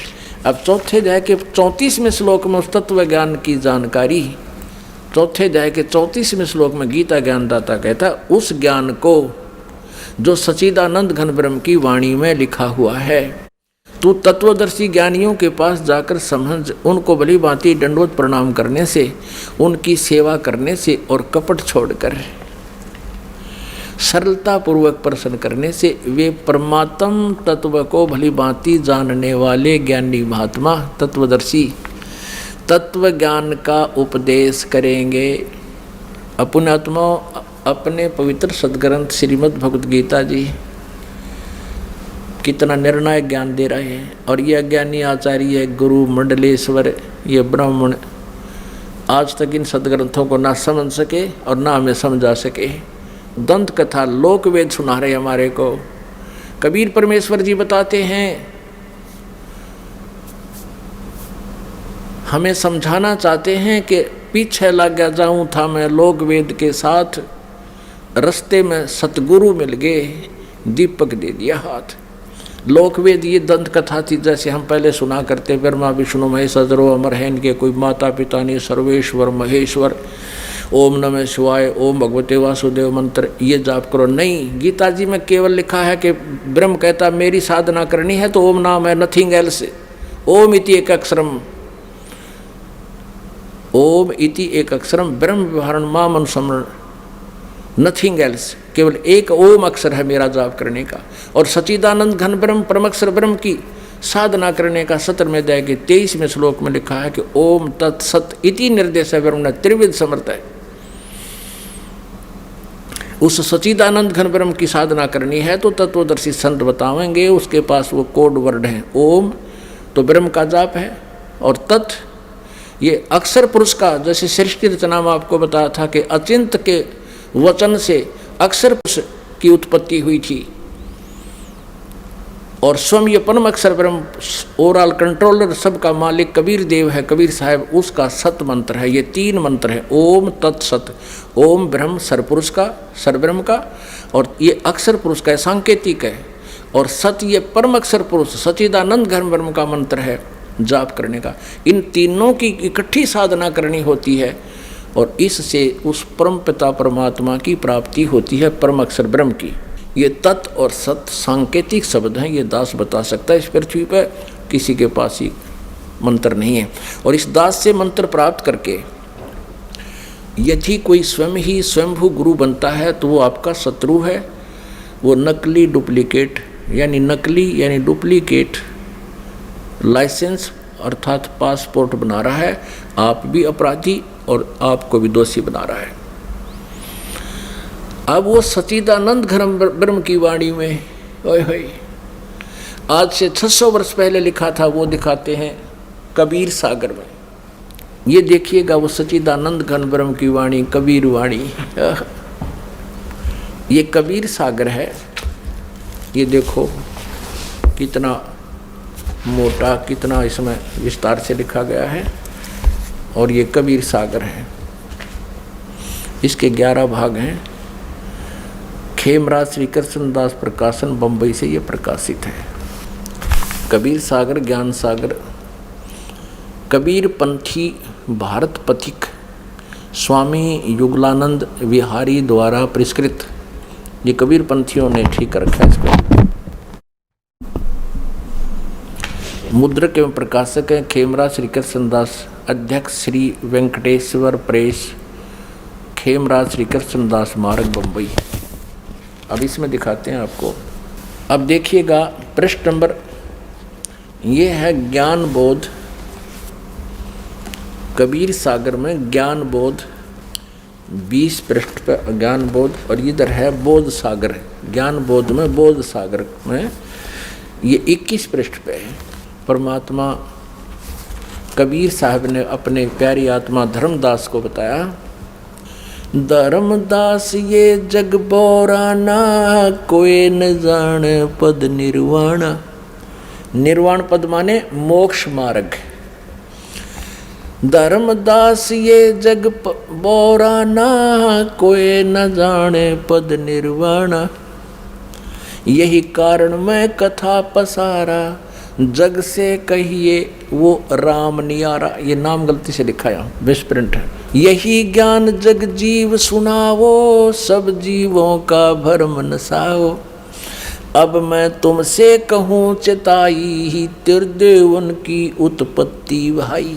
तीनों देवता ब्रह्मा विष्णु महेश की जन्म बताता हूँ कैसे हुआ। कुछ संक्षेप कहूँ गहुराई, सब संशय तुमरे मिट जाई। भरम गए जग वेद पुराणा, आदि राम का भेद न जाना। ये राम है। राम राम सब जगत बखाने, आदि राम कोई बिरला जाने।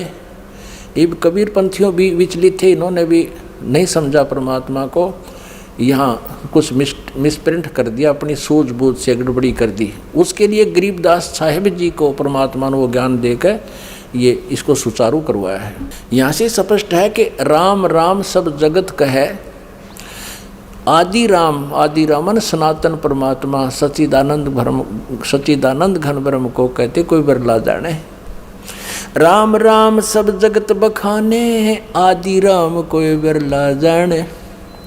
ज्ञानी सुने सो हृदय लगाई, मूर्ख सुने तो गम न पाई। क्या बताते हैं कि मैं बताने जा रहा हूँ, ब्रह्मा विष्णु महेश के माता पिता बुद्धिमान होंगे, वो समझ जाएंगे प्रमाणों को देखकर, और मूर्ख मान्या ना करते, उनकी तो आदत होती है बकवाद करने की। माँ अष्टंगी पिता निरंजन, ये जम दारुण वंशन अंजन। पहले कीन निरंजन राई, पीछे से माया उपजाई। माया रूप देख अति शोभा, देव निरंजन तन मन लोभा। काम देव धर्म राय सताए, देवी को तुरंत धर खाई। पेट से देवी करी पुकारा, हे साहेब मेरा करो उभारा। पेट से देवी करी पुकारी, साहेब मोहे करो उभारी। टेर सुनी सतगुरता आए, अष्टंगी के बंध छुड़वाए। यहाँ वास्तविकता यह है कि टेर सुनी तहाँ हम आए, परमात्मा कहते हैं अष्टंगी के बंध छुड़वाए। अब 22 पृष्ठ पे ज्ञान बोध कबीर सागर। धर्मराय को हिकमत कीना, नखरेखा से भग कर लीना। अब कहते हैं उस काल ने उस दुर्गा के प्रजनन इंद्री स्वयं ही लगाई। धर्मराय करे भोग विलासा, माया को रही तब आशा। यानी दुर्गा प्रेग्नेंट होगी। 3 पुत्र अष्टंगी जाए, ब्रह्मा विष्णु शिव नाम धराए। ओए होए तीन पुत्र अष्टंगी दुर्गा ने पैदा किए शिव काल के संयोग से, और ब्रह्मा विष्णु और शिव नाम धराए। तीन देव विस्तार चलावे, इनमें ये जग धोखा खावे। पुरुष गम कैसे के पावे, काल निरंजन जग भरमावे। तीन लोक अपने सुत दीन्या, सोन निरंजन बासालीन्या। अपने तीनों पुत्रों को तीन लोकों का राज देकर, पृथ्वी पाताल और स्वर्ग का, और स्वयं कहते ऊपर सुन में जा बैठा। सुन माने ऊपर, ठीक जहाँ और कोई ना हो, वो वैक्यूम प्लेस में, जहाँ इसने तीन रूप बनाकर अपने तीन स्थान बना रखे। तीन देव सो उनको ध्यावे, निरंजन का वह पार न पावे। ब्रह्मा विष्णु महेश को अपने पिता की भी प्राप्ति नहीं हो सकी है, इसलिए उनको निराकार बता रहे हैं। ये अलख निरंजन बड़बट पारा, तीन लोक जीव करे आहारा। ब्रह्मा विष्णु शिव नहीं बचाए, सकल खाए पुन धूर उड़ाए। तिनके सुत हैं तीनों देवा, आंदर जीव करत हैं सेवा। अब परमात्मा क्या बता रहे हैं कि इन दुर्गा और काल के ये तीन पुत्र हैं, रजगुण ब्रह्मा, सतगुण विष्णु, तमगुण शिव जी। और अंधे जीव इन्हीं की पूजा करते हैं। अंधे माने ज्ञानहीन प्राणी, और इन्हीं को सर्वेश्वर मानकर इनकी पूजा करते हैं। फिर देखिए, तिनके सुत हैं तीनों देवा, अंधर जीव करते हैं सेवा। सेवा माने पूजा। ये अंधे ज्ञानहीन, तत्व ज्ञानहीन प्राणी इन्हीं काल के तीनों पुत्रों की पूजा करते हैं। अकाल पुरुष काहू नहीं चीन्या, काल पाए सभी गए लीन्या। ऐसा तीनों देव और असुर अवतारा, ताको भजे सकल संसारा। कहते हैं इन तीनों देवताओं ब्रह्मा विष्णु महेश और असुर और अवतारा, और इन्हीं के अवतारों को ताको भजे सकल संसारा। तीनों गुण का यह विस्तारा, धर्मदास में कहो पुकारा। अब परमेश्वर कबीर जी कहते हैं गुण तीनों की भक्ति में ये भूल पड़ो संसार। कह कबीर निज नाम बिना कैसे उतरो पार। अब परमात्मा ने कहा कि तीनों गुण का ये विस्तारा, रजगुण ब्रह्मा, सतगुण विष्णु, तमगुण शिव जी। गुण तीनों की भक्ति में भूल पड़ो संसार। कह कबीर निज नाम बिन कैसे उतरे पार। निज राम बिन, निज राम नाम कहो। अपने आत्मा ये कंसेप्ट और क्लियर करना पड़ेगा कि रजगुण ब्रह्मा है, सतगुण विष्णु, तमगुण शिव जी। और फिर गीता जी का थोड़ा सा भेद आपको देंगे। गीता जी में यही प्रमाण है तीनों की रचना का, जन्म का। ये देखिएगा मार्कंडेय पुराण में ये तीन गुण क्या हैं ये दिखाते हैं। यह मार्कंडेय पुराण गीता प्रेस गोरखपुर से प्रकाशित है। गीता प्रेस गोरखपुर से प्रकाशित है। इसके 123 पृष्ठ पर आपको दिखाते हैं। ये पृष्ठ 123, और यहाँ पर देखिएगा मार्कंडेय जी बोले, मार्कंडेय जी बता रहे हैं।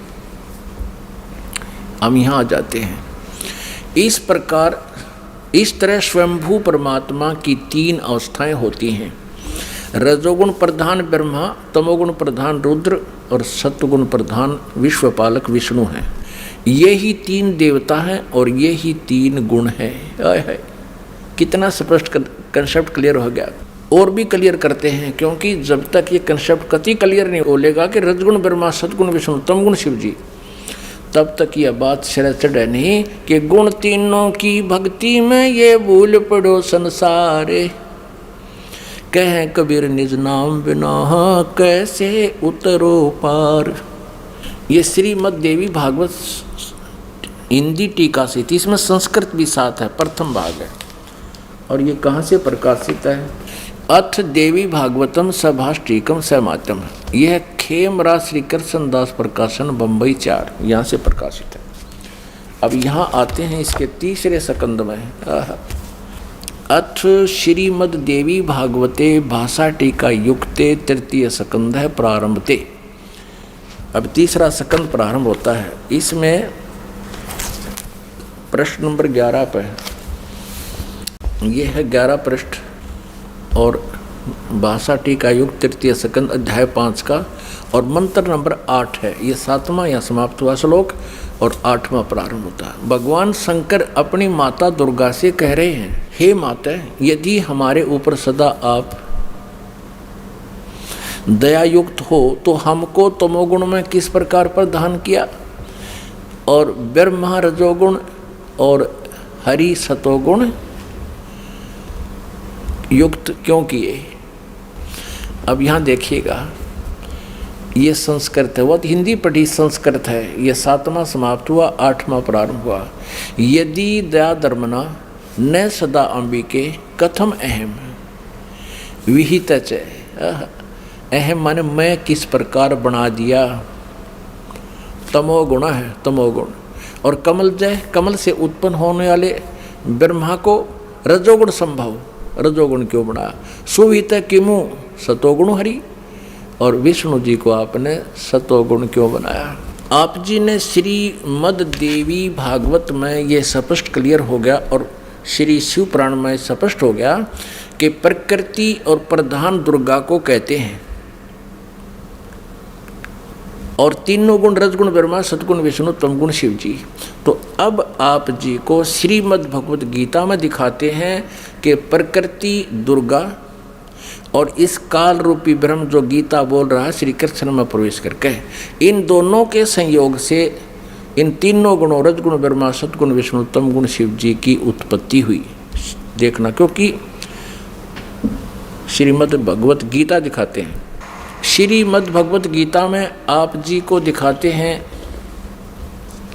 ये 14वें अध्याय का, ये देखिएगा अध्याय 14 का 3, 4, 5 या 3।